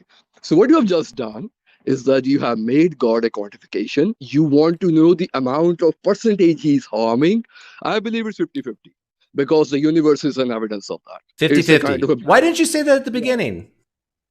you never asked that at the beginning. Yeah, I said, what percentage of the time does God do harm and what percent? And you said, well, now what you've just asked is a quantification. Nobody cares about what you have to say about that. Exactly. Why didn't No, you just that's what say I'm saying. 50-50? That's what I'm saying. If you're gonna go with the nobody cares idea, then I can simply say nobody cares even what your But question is. I'm Nobody very cares. curious. What, like, you ended up saying 50-50. Why didn't you just say that at the very beginning? Because I need to specify the same logic of yours. I need to play Why? with the tit and tat rule that I need to tell you which logic you're using and why this Why? logic Why do you is need to tell me this? having a Do you have these sequence. Okay, insecurities in you? You okay. need to So tell me these things? why can't I tell you that? Why can't I tell you that? No, I'm asking you why you feel the need to tell me that. Okay, that's my personal epistemology. Then why I felt the need to tell you that, but I'm asking you the counter question that why you want me to tell you that. Okay, now right now, what the question you're asking me, you're speaking in philosophical terms of my own personal epistemology. So the way you're framing your question to me right now, to me, what I'm hearing you say, you see, this is what you're But you're doing. not answering. But you're not answering. You're skipping the Yes, question. yes, That's you the get my problem. point. I'm not answering you. I'm skipping your question. Why? Exactly what you Why? did. That's okay. So that's a personal How old are epistemology. you? That's what we are here for. How old are you? Right? I'm 29 years old. 29. Oh man, your frontal cerebral cortex should be developed by now. Yeah, exactly. Your frontal cerebral cortex is not developed by now. That's what I'm trying to develop. Anything else? Anything else you want to say? No, thank you so much. That was actually good conversing with you. By the way, thanks for losing and accepting your defeat. See, this is why exactly why I asked the question earlier. I asked if you had a degree or if you felt intellectually inferior, because that your last comments speaks volumes to me. Okay, You that's what. felt you felt the need to win.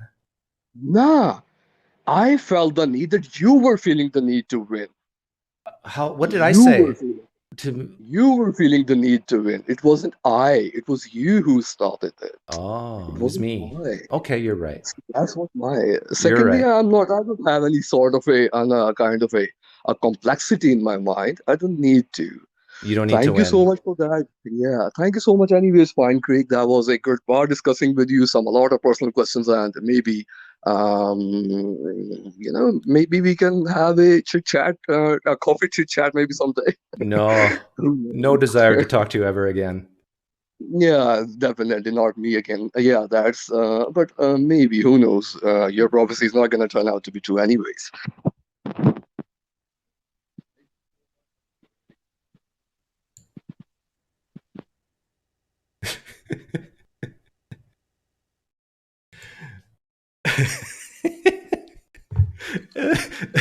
That was fun, actually.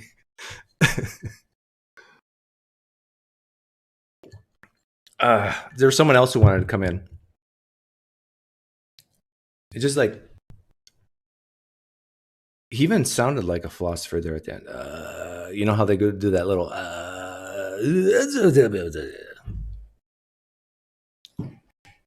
Now, what you're doing right now, I ask us this question: what percentage of the time is Yahweh or God? Sorry, I should say Yahweh. God do harm.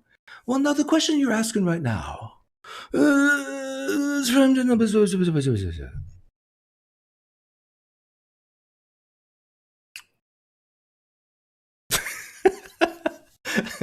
and that is what passive aggressive looks like. Stop calling aspiring philosophers suffering from delusions of grandeur. Yeah. Stop pointing out reality.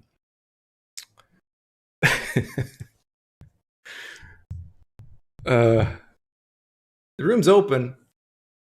That was fun. Hi, Leon Sandoval. What are you watching right now? I'm so confused. You're watching either theist or atheist come on and tell me what would cause the other worldview to doubt. Questions you could ask, comments you could make to cause the opposing side to doubt. That's the question on the table. And then that last conversation got on to this guy believes that God is both evil and good. But he started out saying malevolent. So, Dale, how are you? Hey, I'm doing all right. Can I show your face? Of course, absolutely. Oh, that's the right answer. I'm a handsome gent. I love it when people see me. And you're confident. That's good too. I try to be. You're not insecure like the other guy who was just in here. No. I get nervous when I'm talking in front of people, so I'm a little nervous, but I hide it. So that's the trick. There's nobody here except me, you, and 344 others. Yeah, but I mean, at least 330 of them are also handsome fellows and ladies. So everybody listening right now are really good-looking people. Excellent. So I am atheist. So, and the question here is... Whoa, something just happened with your mic. Oh. You just went really loud and then really quiet. Or not really quiet. You're good now, but you just went really loud there for a second. I don't know what happened. Super apologies for that. My computer is... it's not being nice to me lately. Okay, so you're an atheist? I am an atheist, and I work in advertising. I do a lot of promos and stuff like that. Okay. So your question here is, what are the best questions for doubt? I can use your language. I can use your language because you're in advertising. What are the best pushes and pulls? What are the best triggers? Yes. What are the nudges? How can we nudge people? Exactly sort of my thing, right? So in advertising, a lot of what we see and a lot of what we talk about in our stuff is that one of the best ways to sell someone something, and this includes religion or even atheism, is that we usually try to sell on emotion rather than the product itself. So why when you see ads, a lot of them are, you see the Nike check mark and people running, they don't tell you how good the shoe is. It's not comfortable. It's not, it doesn't perfectly fit your foot. That's not in the ad. The ad is just do it. You're great. You can run fast, right? So the ad is about the emotion. So how do we use emotions to trick theists here? Exactly. That's the difficult question is how do you sell? And I don't want to trick. I would rather say I want to sell atheism in a sense so that they don't feel bad when someone as intelligent as you goes across and starts making them doubt. Hang on 1 second. I got to speak to the Christians list right now. Don't tell me for 1 second you guys don't do this. When you go in the churches with your worship music and your promise of hope and eternity and eternal life and worship and life to the full and peace. And this is exactly what Dale's talking about. You guys, okay, go ahead, Dale. I just had Exactly, yeah. So what is the atheist song? The atheist experience of joy. And it's tough. It's a tough thing to ask and a tough thing to accomplish. I think a lot of it comes down to what we can do individually as atheists or as people who are searching for the truth and things like that, is talk about things that might rub theists the wrong way on a little thing, but show that they're good. Okay, can I? Rub the wrong way, but show that they're good. Oh yeah. So, okay. Let me see if I got you here. I want to make sure I got you. So what I do sometimes is I ask the question like, are you okay with your God drowning babies? How does that affect your worship? Exactly. And because we don't want to drown babies, do we? So this is the kind of thing you're talking about, that this is how you get Christians to doubt? Precisely, yeah. And a lot of what I do when I talk to people, because I don't go up to people and be like, hey, let's just question your faith right off the bat. People don't really come off that way. I try to be a bit more subtle. I try to advertise the fact that I'm an atheist and that I want to push hang on a second. So you're saying I shouldn't tell people that my goal here is to lead them to hell? No. If you're being honest out of there, you can do that. But I think right off the bat, if you're just talking to your family member, or if you're talking to a random guy on the street or your friend, maybe not the best start. Okay. To tell them. See, Satan, I told you. Sorry, Dale, just saying. Yeah. No, I know you said honesty is the best policy, but Dale here is saying I shouldn't lead with that. You shouldn't lie, but maybe you don't tell the straight truth off the bat. Yeah, see, this is what Satan told me. I shouldn't lie because Satan's never lied in the Bible. Yeah. I say, start with the slogan and then we'll get to the nuance after. Oh, hang on a second, Dale. What's that? Yeah, Dale has a good point. Okay, so we're going to make that change. Is that agreed? Okay. We're on the same page. Yeah. So like random conversations with people are bringing up cool things that happen to them. Sometimes I'll bring up sort of my post-mortem hallucinations that I might have, right? Because I've had one of my cat the other month, right? Saw my cat, heard my cat, felt my cat, died a year ago. I thought you died and came back to life, but no, it was your cat. No. Okay. You experienced your dead cat? I experienced my dead cat, visual, audio, and feeling. Did your cat have holes in its paws? Sorry, that's a bad crucified joke. Wow. That's very interesting. So did you use like shared experiences like that to build camaraderie?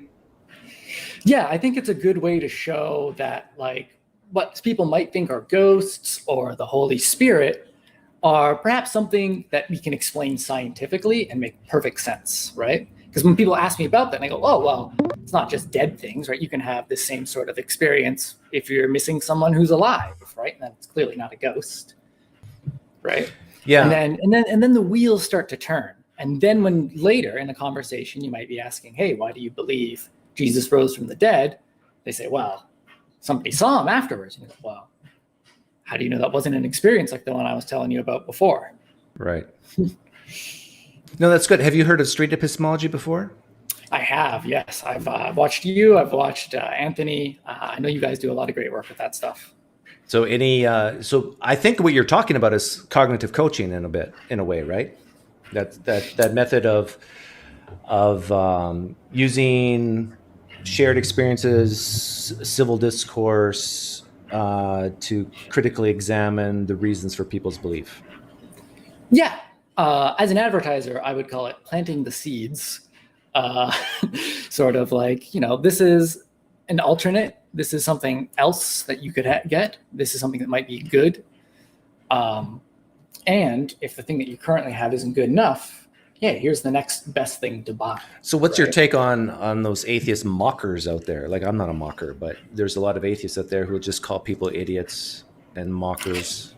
Not a fan of that. I find there's a reason why you don't see a lot of ads that just insult the other product or insult people for using other products. They usually tell you how great theirs is.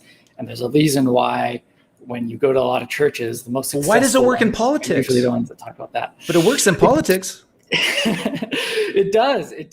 And I have my own complaints about that. And I do have some suggested solutions to reduce the effect of that.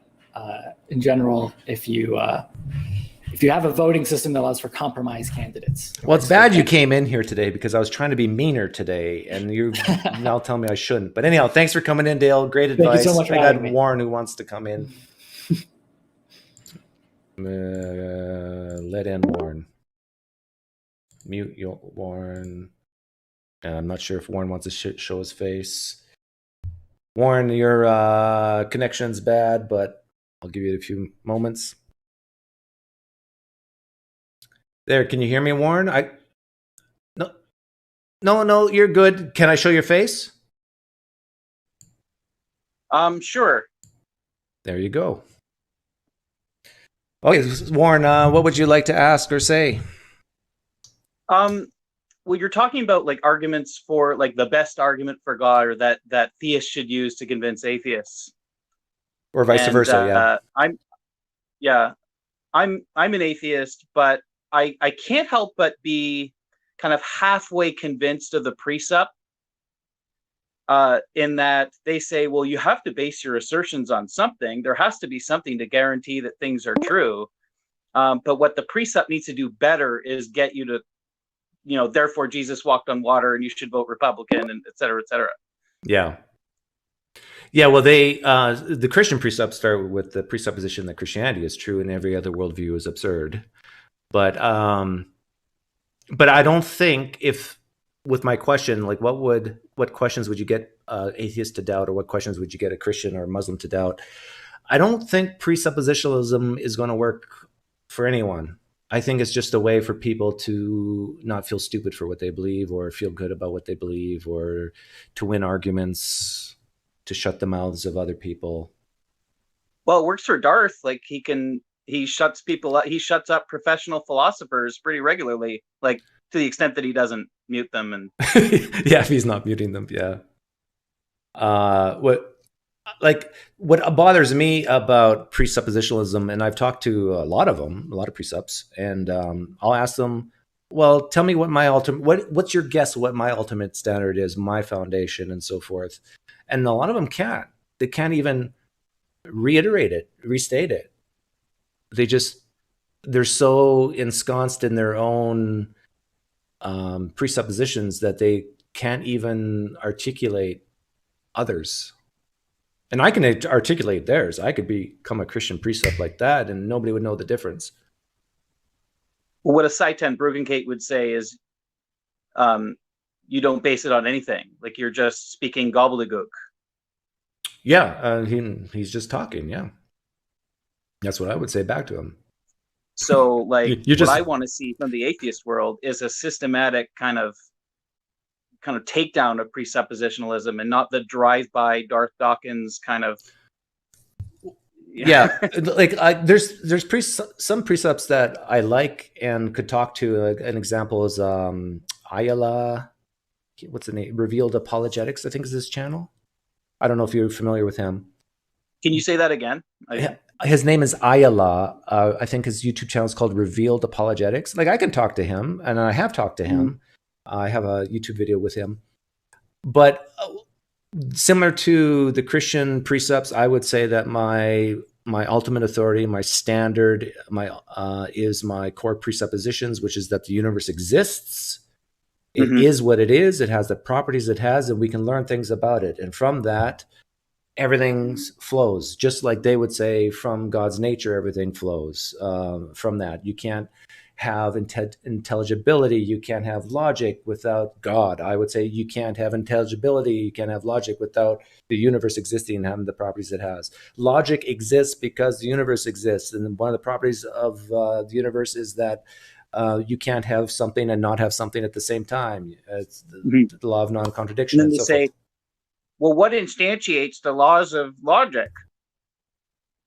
My core presuppositions. I would say exactly what they would say, except my starting point is without a disembodied mind. That's the only difference. Well, I shouldn't say the only difference, but that's one of the differences. Okay. Anyhow, well, I didn't. If you haven't seen me do that before, or like even people like T-Jump, well, no, T-Jump starts with a different core presupposition. He starts with I think, therefore I am. I start with the universe exists. But what the Christian precepts are doing is not totally wrong. Like they're foundationalists. They're saying we need a starting point. You can't have an infinite regress of why, and reasons. And I get it, but I just think that the naturalist starting point is more properly basic than theirs. I think they put God as a tag, an add-on, as a core presupposition. So watch my video called A Precept Converted Me. What is it? The precept argument led me to God, or something like that. Just type in PineCreek precept or something, and you'll get that video. And you tell me if you think that's a good atheist way to handle it. Okay, yeah, I saw you with Darth, and you said talk about Jesus, talk about the Bible. That's only with Darth. Like with Ayala, the other guy I was talking about, I wouldn't do that strategy. But but Darth, I think, is mentally unstable and probably should have a straitjacket. Okay, well, thanks for the feedback. Okay, take care. Bye. Tux, I saw you there. You can come in if you want. talk about Jesus, talk. Hey, Galib, you're on. Hang on a second. Your channel. You got to take off your mask.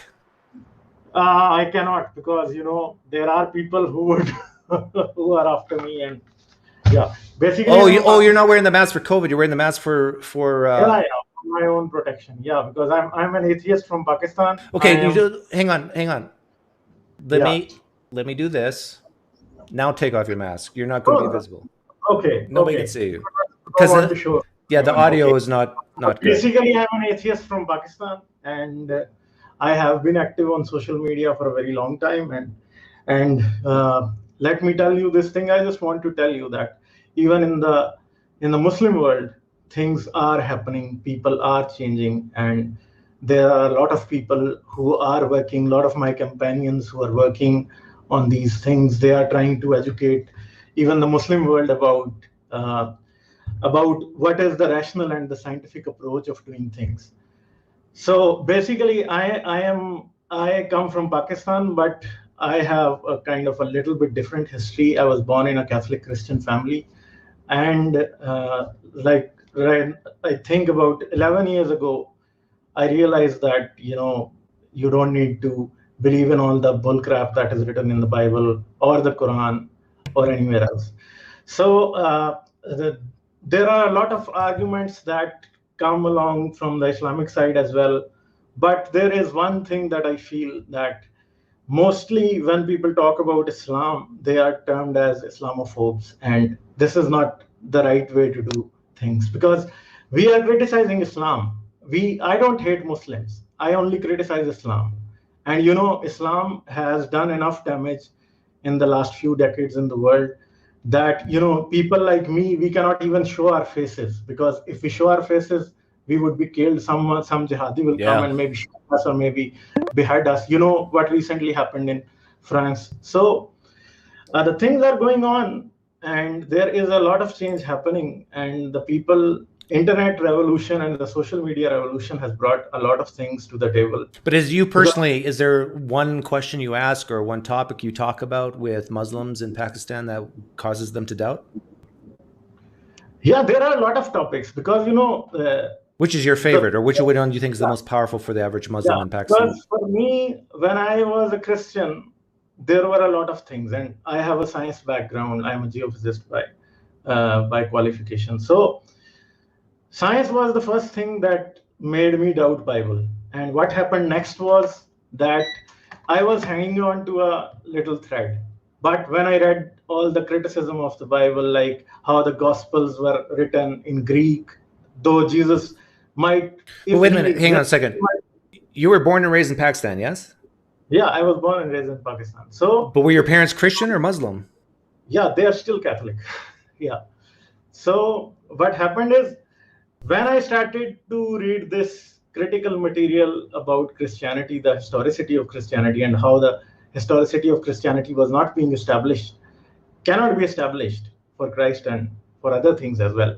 So this is the same thing that is my interest. This is what I discuss with Islam as well, because we don't have proof that during the first 2 centuries, after the probable death of Prophet Muhammad, that happened in 632 of the Common Era, we don't have any evidence that there was even an Islam for the first 100 years. And after the first 100 years, we start to see that maybe there was a Quran around the time of Abdul Malik and maybe Al-Walid.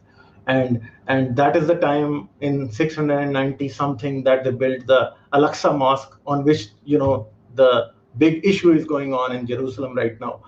So there are a lot of questions, like the first person that we get an evidence for that existed, that is written in the Islamic history, that is Muawiyah bin Abdul Sufyan. He was the first person that we see. There are some coins from him as well, and there are inscriptions. There is an inscription in Tyre that is on a dam, and then there is an inscription in even Alexandria. They built a bridge where they inscribed that this bridge is being built according to the orders of Amir al-Mu'minin. I can just tell Muslims listening right now, you were never a Muslim, right? I was never a Muslim, but I was taught Islam in Pakistan for 14 years of my education. And I have a YouTube channel and I work on that. And mostly I criticize Christianity as well and Islam as well, both of these. Okay. So most of the times I'm inclined towards scientific side, but I have a very strong historical basis. So what do you think is the strongest historical weakness in the Quran? You think just the fact that there's no evidence to back any of it up in the first century? Yeah, because Quran was not there. Even according to their own history, Prophet Muhammad never compiled the Quran himself, like Jesus never compiled the Gospels himself. And it was the people later who compiled it. So till 690, we have no mention of Quran. Yeah. Even the first inscription that can be related to Quran is basically the Dome of the Rock, that is in Jerusalem. And if you read that inscription, even that is very vague. It talks more about Jesus than Muhammad. Yeah. You don't know whom it is talking about. So but you know what's interesting is that when I talk to both Christians and Muslims and we start diving deep into the weeds of the historicity of it all, they will end up saying or asking questions like, "Oh, so you believe something came from nothing?" Or where did everything come from? They will. This is one of my favorite topics. Which tells me that the reason that they personally believe has nothing to do with the historicity of the New Testament or the Old Testament or the Quran. It's more deep existential angst type questions that they need certainty for. And this is what's driving the belief.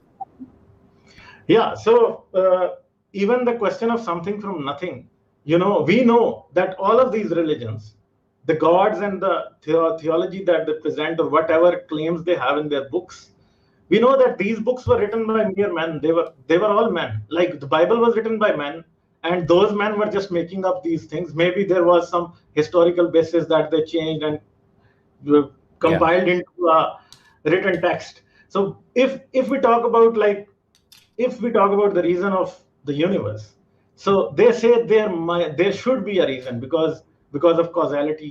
Causality exists in our universe. But one answer to this would be every mathematical equation, though it be the equations of general relativity or other equations that are there, in itself they are all truth. They all signify some kind of truth. But is that truth reality or not? That is the question that science answers, because only through empirical evidence we can answer the question like whatever thoughts we have about the universe are true or not. Hey Galib, I got another caller here, so I want to keep each caller short. But what's your YouTube channel's name? Yeah, I have a YouTube channel by the name of Galib Kamal. It is I have an English channel as well. I have an Urdu channel. So I'm doing. Do you know what's his name? Yeah. There's a guy who came on my channel. Haris Sultan? Do you know Haris? No. Haris Sultan? I don't know if he came to your channel. I don't know. Gulzar Elia? But go in my live stream chat after this and type in you feel free to type in your YouTube channel and I'll have to approve it because I don't think people can put in links. Yeah. But tag me as well. Yeah, definitely I'll do that. Okay. It was nice talking to you. Okay. Yeah, thanks for coming on. Okay, bye. Let's see here. Justin. Oh, Justin, you. Doug, how are you doing? Good. Okay, this is the mean Doug. So I don't know if you can. No problem. I'll be the mean Justin. We can. I don't know if you can handle the mean Doug. But what you're a quasi Christian who's basically an atheist in denial. Well, so let me answer your question directly first. Okay. So you said what evidence would I give? What question? The most compelling evidence that I would give is there are specific instances in the Old Testament that are pretty clearly prophetic, and those prophecies have come true. The most obvious one is the destruction of the city of Troy. I mean, it's, or not, Tyre? I'm sorry, not Tyre, not Troy, Tyre. Wait, hold. Do you believe this, or are you just parroting what you've heard? I mean, like, you personally believe this is a great... Yeah, I believe that, yeah. You know Tyre still exists today, right? Oh, no, I know that there's a city there today, yes. Yeah. But the way that Alexander destroyed it is exactly the way it's written in the Bible. I mean, exactly. Exactly. Yeah. But building the bridge out to the island, and yeah. But Justin, is Alexander the Great's name in the Bible? No, of course not. Did it say that Alexander the Great would destroy Tyre 300 years later? No, didn't give a timeline. But the way that you asked for a compelling argument, that's what I'm saying. That's what I would use. But you're talking about a prophecy about a port city being destroyed. Completely destroyed. So what does it say? Like the rocks will be laid barren. I don't know. And yeah, and he took the city down, basically the city that was not on the island, and he used all the stones from the city on the island to build the bridge out to the island, and then he destroyed the island. Right. So yeah. But it doesn't say who will do it and when it will happen, and it's a port city during a time where it's very valued. And wouldn't that happen? Probably, in the course of history, somebody would try to take it down. That's one example, but there are multiple examples. But you see what I'm saying, right? It's sort of like saying... I do. And I'm not saying what so you asked, what is the most compelling if I were forced to give a defense? How would I give that defense? That is the way I would do it. I'm answering your specific question. But you do believe it's compelling? Do I believe it's compelling? Yeah, I do. I do. Like if I prophesy at some point there'll be dust on your shelf. You see the top two shelves that don't have books in it? You must not be very intelligent. If you were more intelligent, you would have books there. You're right. And the sad thing is, what you can't see is there are shelves above that even that the camera doesn't pick up, and they don't have any books in them either. I prophesied that they, in the future, there'll be dust on those shelves. See, the difference is that is too general. The prophecies that we're talking about in the Bible are general, and they don't give specific names. So a very valuable port city is not like you would expect someone to try. You would expect a port city to be destroyed, yes, but what you wouldn't expect, which is the reason that it's compelling. What you wouldn't expect is you've got the island, and then you've got the mainland, right? And the mainland was actually destroyed a couple hundred years before. I can't remember by who, but somebody like Nebuchadnezzar or something wiped out the old one. It was Nebuchadnezzar. Yeah, okay.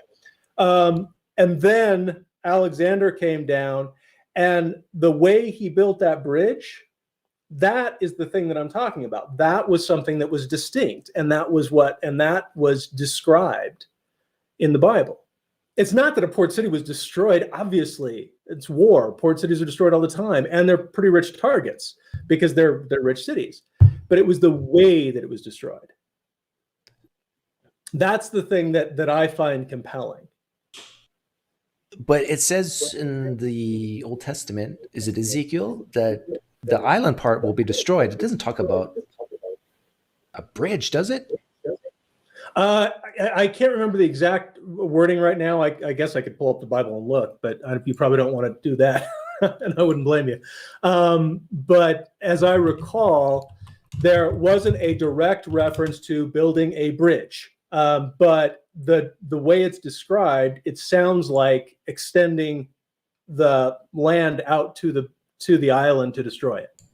Okay, you just said that this is a very specific prophecy, and yes, Doug, it's likely that Port City would be attacked at some point for military reasons. But this prophecy is so great because it talks about building a bridge, and then when I ask about, it doesn't say building a bridge. Then you say, no, it doesn't say building a bridge. But it's quote building a bridge. No, that doesn't. But you're saying it can be interpreted that way?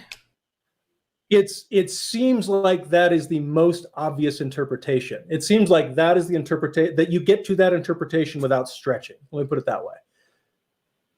Now, when you read it, you say, oh, that makes sense. They will destroy the walls of Tyre and pull down her towers. I will scrape away her rubble and make her a bare rock. Out in the sea she will become a place to spread fish nets. For I have spoken, declares the sovereign Lord. She will become plunder for the nations, and her settlements on the mainland will be ravaged by the sword. Then they will know I am the Lord. It says nothing about a bridge. It says that it would be made bare rock. Out in the sea she will become a place to spread fish nets. But right now, today, that spot, they're not spreading fish nets. There's actual place there. And as you said, there's like, it's merged. The island and the mainlands are now merged today. It's because of the bridge that Alexander built. So on that spot where Tyre used to be. Now there's lots of fishing that goes on off that peninsula. Yeah, there's fishing that goes on off the coast, just like it's always been. But it's not the spot where Tyre was. It's not fish nets. I mean, I guess you could say that the prophecy is so vague that's just talking about, fishing happened in the past and fishing will happen in the future. That's some prophecy. But that's one example. I get your skepticism, and that's fine. That's one example. I tell you, I could bring guys on here like Josh Bowen and I know, yeah. They would, like, if they're listening right now, they're laughing. Stuff in Isaiah 53, and you'll say, "Oh, that's just talking about the Jewish nation." And I'll point to stuff in Genesis, and you'll say, "Oh, that's just talking about. There's nothing there. That's just a name." I get it. I get the arguments on both sides. You said, "What would you use?" That's what I would use. The broader point, though, the point that I actually care about is, and I find it annoying when atheists do this. I find it annoying when Christians do it. I find it annoying when Muslims do it. Why on earth would you care what I believe? Why on earth would a Christian care what I believe? Why on earth would a Muslim care what I believe? Why would you? I probably wouldn't care what you believe, but if you were the type of Christian who wants all the stores closed on Sunday because that's the Lord's day and I have a headache and I ran out of Tylenol and I drive to the store and I would be annoyed at that Christian too. And I know towns in Canada, rural Manitoba, where on a Sunday, if you don't have your medication, you can't go to the store to buy stuff because it just sucks to be you. Because Christians say the Lord said that you shalt rest on the seventh day, even in which the seventh day is the Sabbath, which is Saturday. They get that confused, and they don't care. I know. I agree, but the thing is, the thing that you're implying, which is not true, is that if Christians weren't doing that, it wouldn't happen. The bottom line is creepy people that like to control other people use whatever pretext they can find. Well, I know, I hear what you're saying, but there is a certain religious mentality. Like my sperm couldn't swim. Both my kids are test tube babies. And you can't imagine the pushback I got as a Christian. I was a Christian at the time. Pushback I got for even thinking about in vitro fertilization. This is God's domain. This is not just people using God as an excuse to tell other people what to do. This is no. When it comes to the creation of life or the right to live, end life and early life type views, they really believe this is God's domain and you don't mess with it. You don't touch it. And it is sin. You are doing bad things if you assisted suicide or in vitro fertilization, these types of topics. I believe that, so what? I can believe that all day long. The problem is telling you that you should believe that too. Right. But then a lot of policies, like there's probably a lot of research that's not done in the United States because still 65% of the United States are, or at least a good portion of that 65% are the type of Christians say, no, don't you dare touch that fetal tissue. Yeah, but I tend to agree with that. Not because, obviously I'm a Christian. I think abortion's murder, but ignoring that, if you're using government money, i.e. you're using my tax dollars, then I get to say you can or cannot do this. I agree with that. If you're using my, but I paid the in vitro with my own money. Yeah, I mean, obviously, if it's your business, each kid cost me $50,000. Oh my God, no way! That's insane. Oh, in a way, it's insane, but in a way, if every child born in the world had to take 10 years of planning and saving, parents would probably be a lot better at being parents. What do you think the crime rate would do in the world? What do you think the poverty rate would be in the world if every baby born was the result of in vitro fertilization? Oh, now people in the live stream chat are going to hate me. The liberals will hate me. Anyhow, Justin, thanks for coming on. I got someone else who wants to get in. Talk to you later. Again, stop with the Tyre thing. It doesn't do it for you? No, not even close. All right, bye-bye. Bye.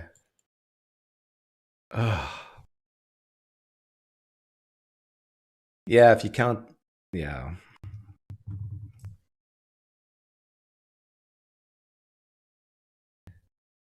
Don't bring up the costs of in vitro fertilization. Although when my kids are naughty, I bring that up. You know how much I paid for you? And then there's these kids who go in the back seat of Chevys and they pump out babies like it's easy. Doug, is your super chat working? I don't know. Is it? Is someone trying to give me a super chat and the Lord is preventing it? No, I got a super chat earlier. And I probably missed some super chats. My apologies. Let me see.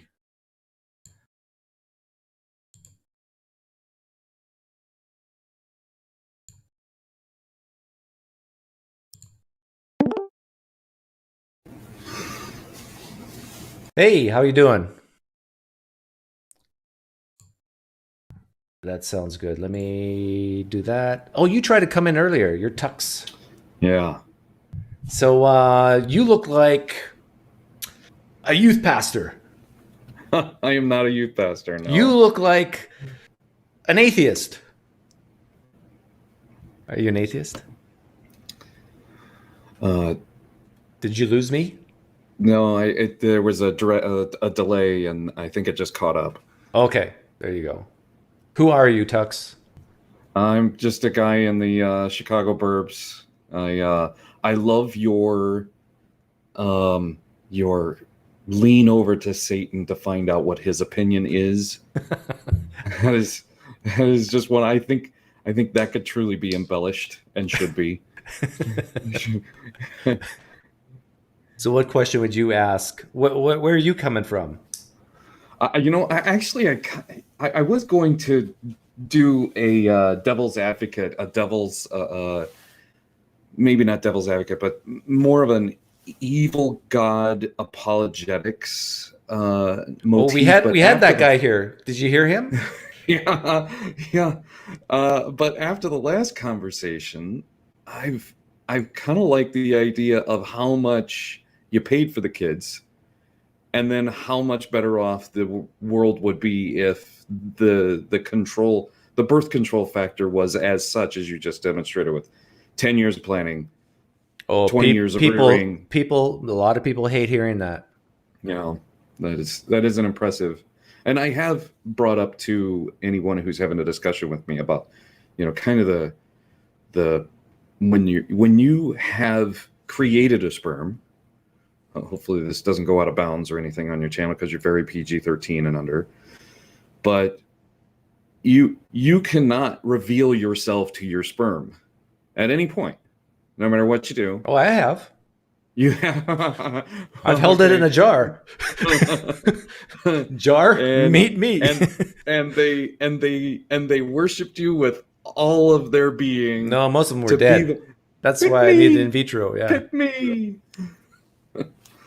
So that was the evil god apologetics, because evil god has kind of been filtering in through much of the debates. I think Alex O'Connor was the first person that I heard it mentioned from recently. Stephen Law, I think, wrote a paper on it. Yeah, it's been around for 20, 30 years or more in kind of its modern, what I've been hearing anyway. And some of the other atheist YouTubers that that I'll see be a part of my screen have been touching on it lately as well. And it's just one of those topics I definitely would like to see mature. But how are you seeing people use the evil God hypothesis as a way to create doubt?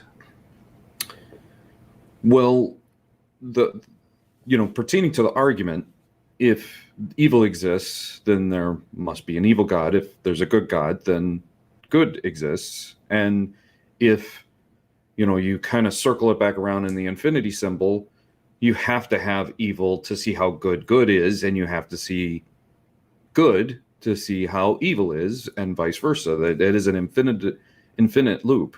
Mm-hmm. To me, you can read the Bible in just about any story and read into an evil God is there. Yeah. An evil God's right there at the beginning. An evil God is obviously right there at the end. And everywhere in between, to me, it's either the deception of mankind or supernatural being that you haven't got to light your napkin on fire. For really conservative evangelical types, this will not cause doubt in them at all, because anything God does, wills, decrees, is not evil. It's good by definition. So even though if Satan kills 1 million people, that's evil. But if God kills 1 million people, then it's good. Mm-hmm. So it doesn't matter the action, whether it's evil or good. It's who sanctioned it, who puts the rubber stamp of approval. And so to them, it's not going to cause doubt. Well, in Exodus, God sends the destroyer, right, known as Masit, to go and kill the firstborn of man, woman, child, and beast, right? Mm-hmm. That was sent by a good God or an evil God? The Christian would say good by definition. By your definition, right. So that same similar angel was sent during the David census, right? In Numbers, I believe. Or not Numbers, something else. Doesn't matter. Sent again to kill Israelites, right? Evil God, good God. Who did the sending that time? Well, that's the trick question. Is the first time it was sent by God, according, and the second time it's reiterated, I believe, in Chronicles, that it was sent by Satan. Yeah. Right? But Jews also believe that the Satan is a messenger of God. So if it's Satan, it's still really God. It's really just... And I gave you a super chat one time on, I don't remember what the discussion was, but I do remember what my super chat was, is the evilness that you were talking about at the time. I said, was that evil sent by the devil or the devil's boss? Yeah. And you immediately called out, the reference of Job on that super chat. Yeah, I love to. The question I would ask a lot of Christians is, who's killed more? Just hang on a second. Satan, how many people did you kill? Exactly. In the Bible, in history. He says 6. 6? That's all. I think it's just a touch more, but it's less than 10. Yeah, Tuck says you killed a bit more. Yeah, I know your memory's failing because you're getting old. Yeah, just Job's family, right? Yeah. And how many people has Allah, Yahweh killed? 4.8 billion? Or is it million? Yeah, he said a lot. Yeah, I would shrug my shoulders and expect God to do the same. I don't know. There's a couple. I smite them. Yeah, they're gone now. Who cares? And the thing is, like, I here. You want to hear a sad story? Oh, I'd love to. Everybody, get your Kleenex box out. Get your tissues. So I had Christian friends, and they lost their 3-year-old toddler at a party. I wasn't there. So they lost their 3-year-old toddler at a party. Everybody was having fun, and nobody was keeping track of the toddler. Maybe it was 2-year-old. So the toddler, during the party, walks into the hot tub, dies, drowns in the hot tub during a party. Like she probably drowned while people were around the hot tub just drinking their beverages or whatever. And the mother and the father, of course, were devastated, but they even wrote a public blog about it and said this was God's will. God did this. Mm-hmm. And guess what their reasoning was? Their reasoning was God did this because God knew that if this toddler would have grown up, it would have been a non-Christian or an atheist or whatever. And so God, in his mercy, saw fit to drown their child so it could receive eternal life. Now, this is the epitome of sickness. But there's a ton of Christians who believe that God works this way. And so what you see as evil, the drowning of children, God sees as good. Now, I say this story and I think, these parents kind of are forced to believe this. Because if they don't, like if I think about myself and this happened, you know who I blame? I blame myself. Why didn't I or keep an eye on my child or ask someone else to? Like, how can you not commit suicide at that point as a parent? I remember a similar story where a child had, and it was very similar to the difficulties of bearing a child.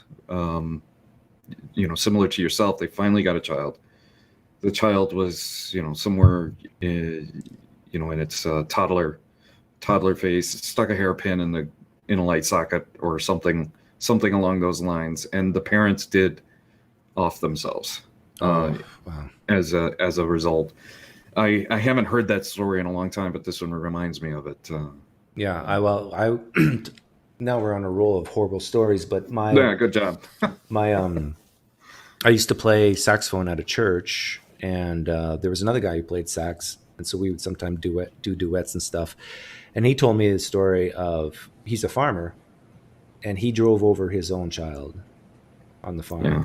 And I asked him, one Christian to another at the time, how do you live with yourself? Like, it's just, and he basically had to give a similar story to the family who lost their daughter in the hot tub. It's like God's will, God's purposes are greater than ours. And this is why I think we have religion, actually, is we have to make up stories as Homo sapiens to survive. Mm-hmm.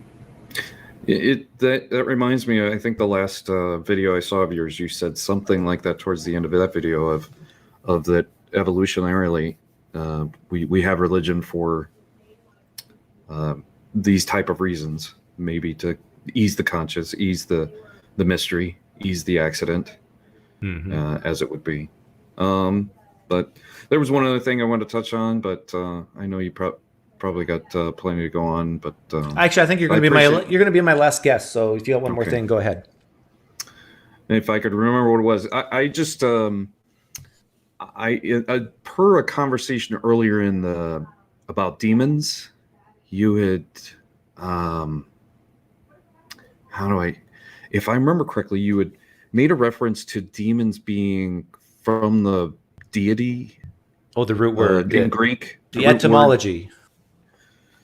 So the likelihood that in Luke 4, Matthew 4, when Satan is tempting Jesus, and he's kind of making one thing that I've always been curious about is, what is Satan taking Jesus around in to show him either past, present, future, or higher up? It depends on the translation, but flying machine, time machine potential. I think he's just showing him the current kingdoms of the world. So when he's showing him the kingdoms and he makes him an offer he can't refuse, do you think Jesus ever says yes, no?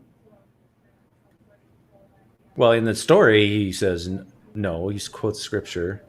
He just kind of sidesteps it by saying it's not wise to tempt the Lord thy God, which is, you know, in a kind of, you know, being a guy from Chicago, when you hear somebody say that and they're offering you a racketeering opportunity, you know you're going to take the opportunity, even though it's illegal to take the opportunity. And to me, from that kind of mindset, Jesus never says no. He might shake his head in one direction and not physically say it, but that opens up a door of, especially when the deceiver is essentially in the beginning, and in Isaiah 14 he's the bringer of light. Jesus is the light. Could Jesus just be one little demon? And he's accused of being a demon. He's accused of being possessed by a demon. Then he's accused of being a demon in John 8. Yeah.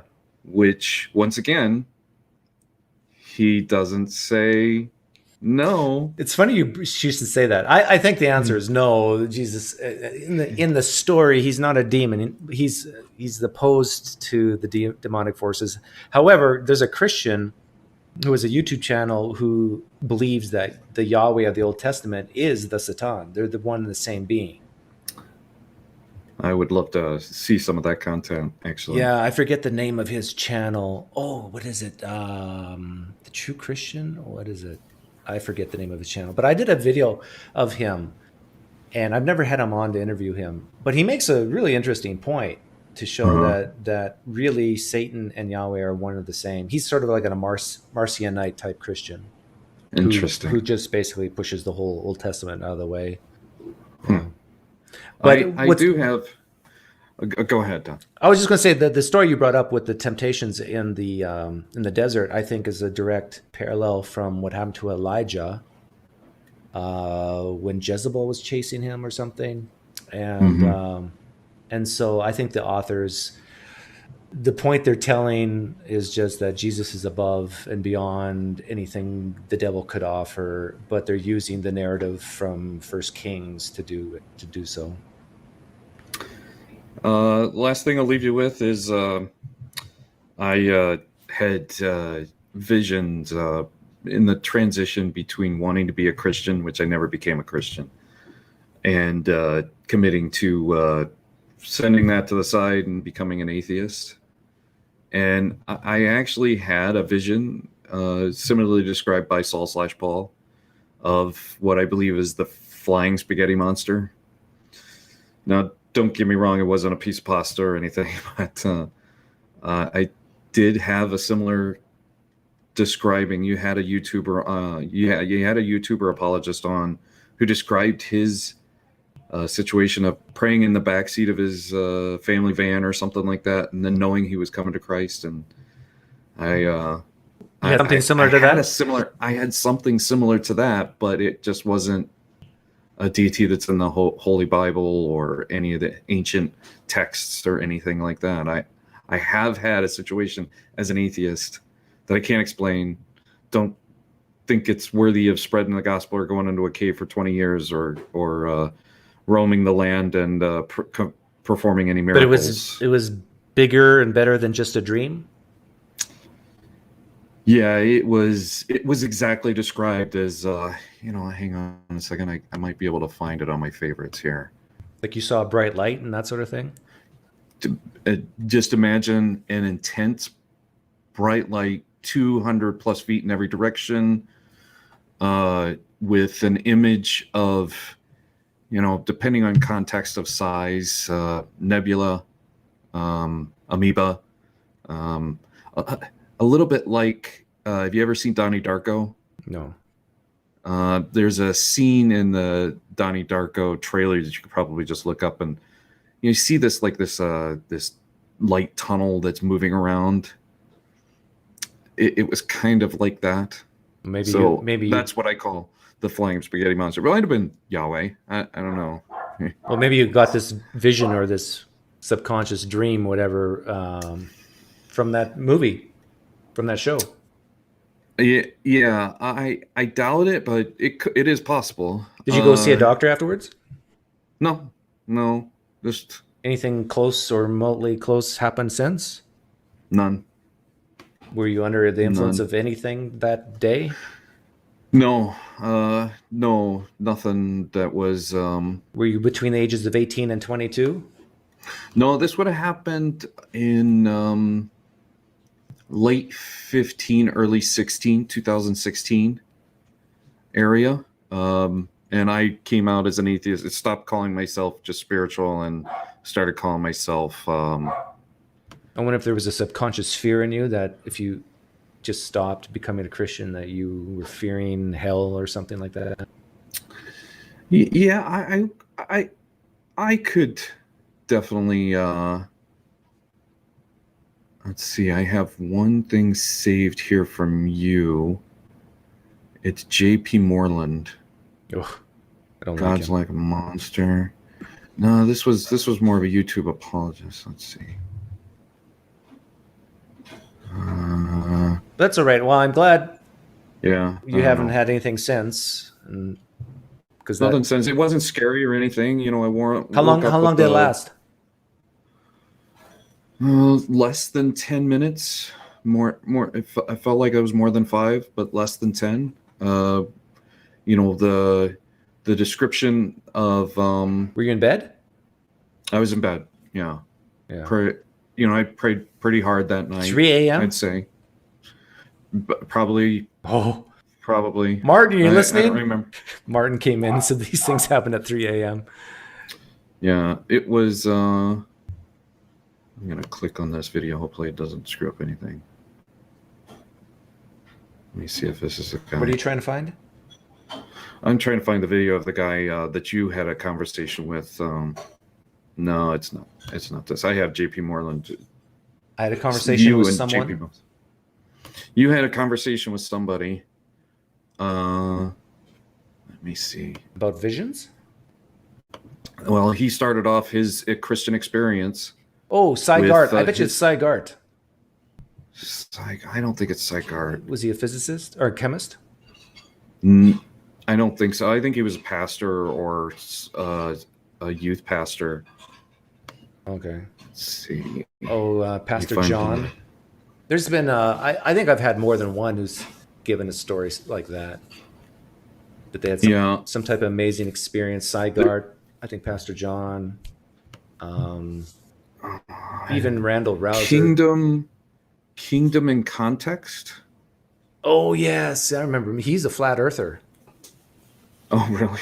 Yeah. I don't remember him talking flat earth with you. No, we didn't talk flat earth, but he believes in a literal that heaven is like a few miles up. Well, in the firmament. So yeah, let's go. Come on, Doug, let's go. Yeah. Just need a really good trampoline.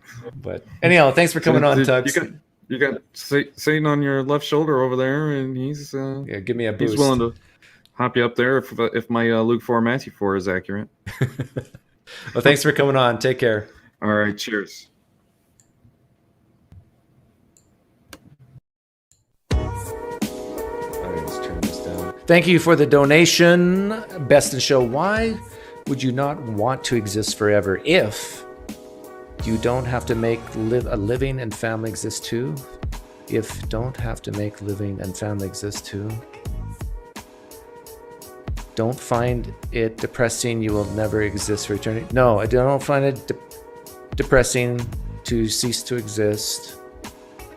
I don't understand the middle part because it's you're missing a few words, I think. But thank you for the donation. I just don't think you need to live forever. I mean, I don't desire it. I think even if you have a wonderful family, you wouldn't want to live forever. Sorry.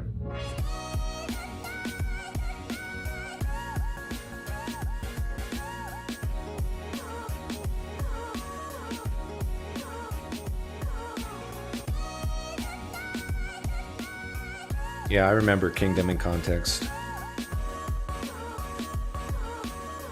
He and Inspiring Philosophy had a little duo.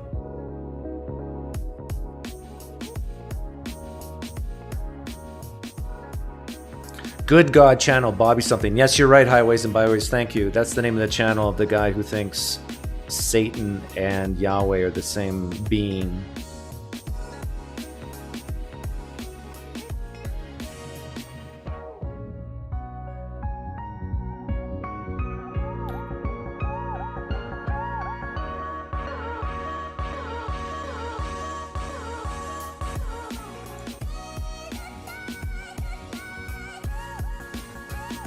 Tux looks like a young Vincent D'Onofrio.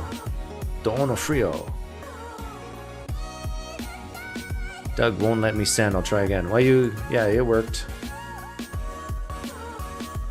Tyre is tiring. You hear that, Justin?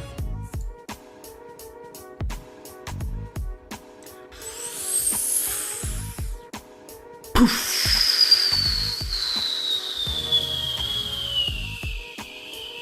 Hey guys, thanks for hanging out at the Atheist Inexperience. I hope I was a little meaner today. I was trying to be, but maybe I failed.